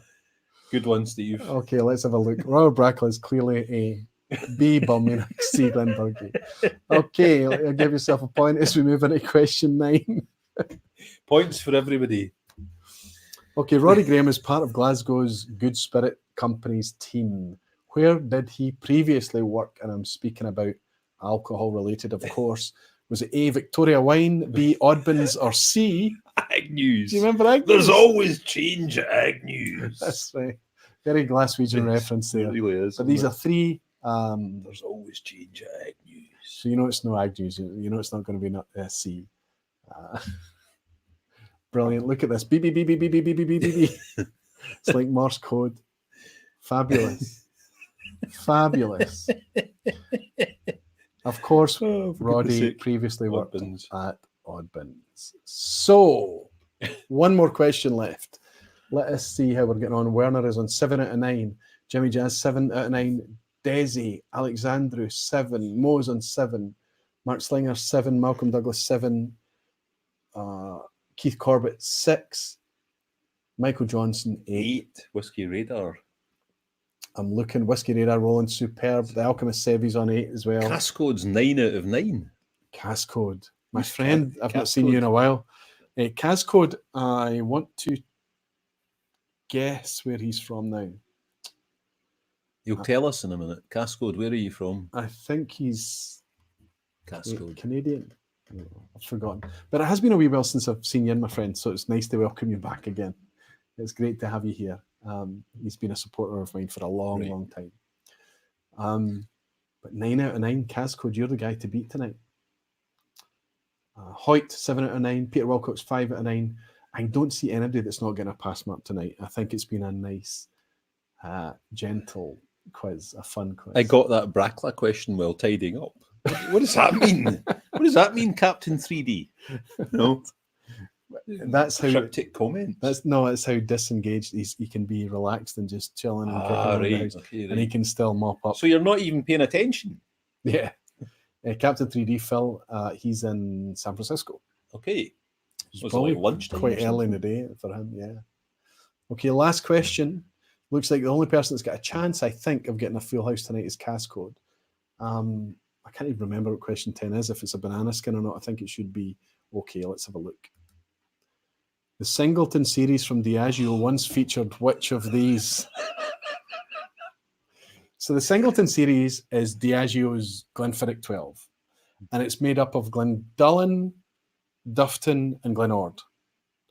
And they're all interchangeable, very similar flavour profiles, as is the Diageo style. They have these buckets that they produce to. And Singleton is meant to be interchangeable, and they try to do it geographically, and then they've abandoned that, and suddenly we can buy Dufton, we can buy Glendullan, and occasionally Glenord. But once upon a time in the past, the Singleton series featured one of these three. Was it A, Glenelgin? Was it B, a Thrusk? Or was it C, Royal Lochnagar? Which of those three distilleries? You have to write it here. Okay, so I'm gonna call foul on this question. Give me the book. Where's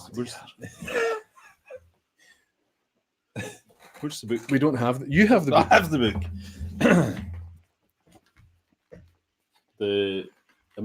Fire in, but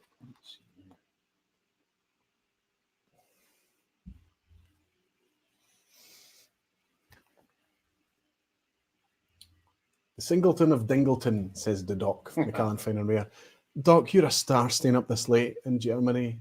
When he was my host, I stayed at his house when I was over in Frankfurt.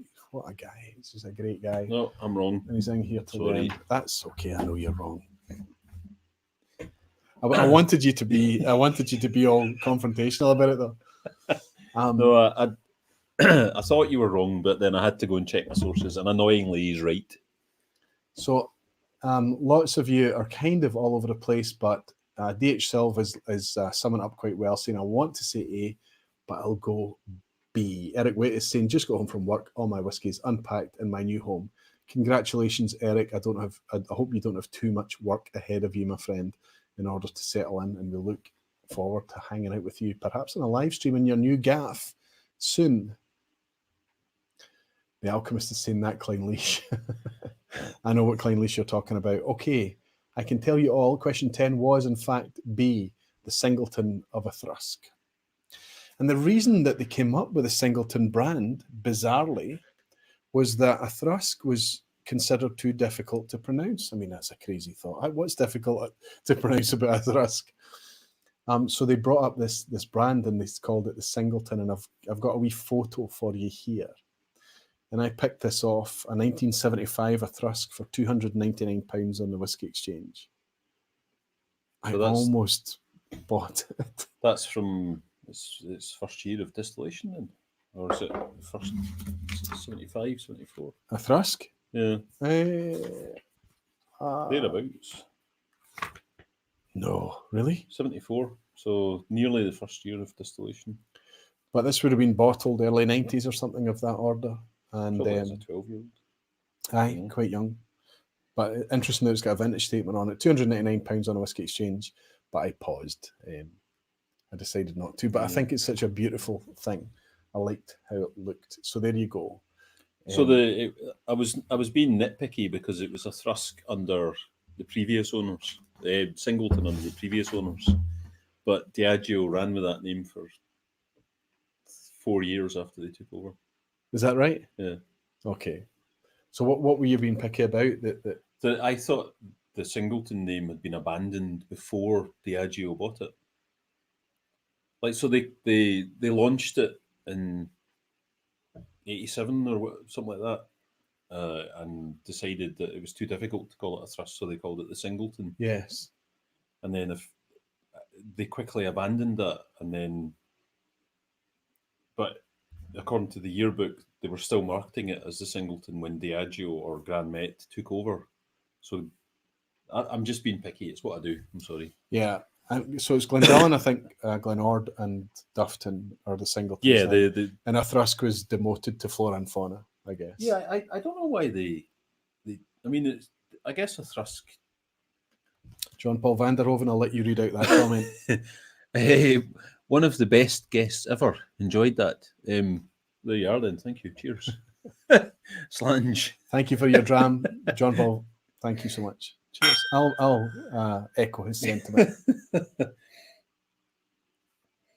Yeah, so I was just being incredibly pedantic and wrong again.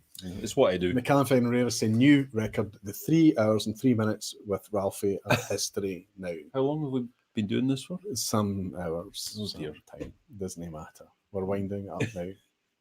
So as I said to everybody, I have to try and be responsible now. Next week is quite a task. It's going to be the Blind Challenge Live. Everybody's in place. All I have to do is ship all the packages and sets out to everyone. And also, I should mention as well that No Nonsense Whiskey, Vin is getting a blind sample set shipped to him as well. And what he's going to do is a warm-up. He's going live on the Thursday evening before I go live.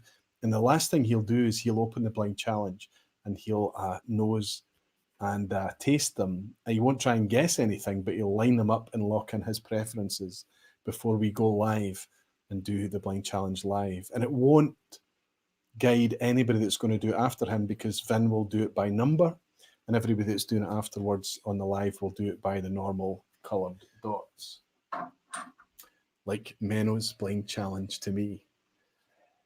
Great stuff.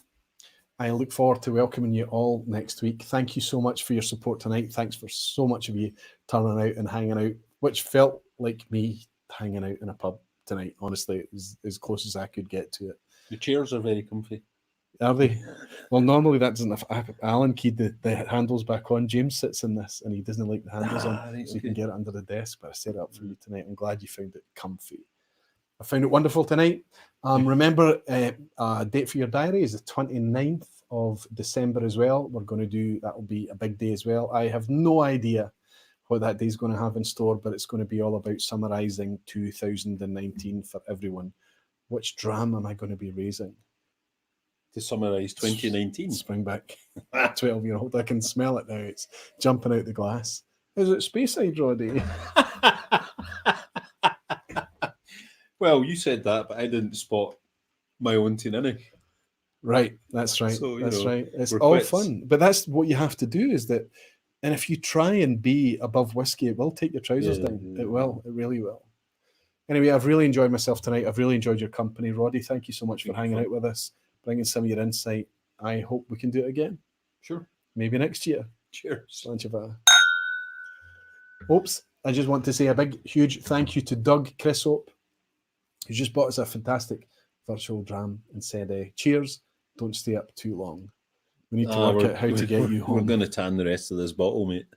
Only a wee bottle. Thank you, Doug. Slant you to you. September 29th. Did I say September? No, you didn't. I did say December this time. No, he's noising you up. He's noising you up. Yes, who is it that's noising you up? Stewie baby. Stewie baby. Thank you. Stewie I'll baby. remember that one. But yes, it's deserved tonight. Listen, I'll see you all in a week's time. And yes, thank you, Barflies. Tonight, you did not drink alone.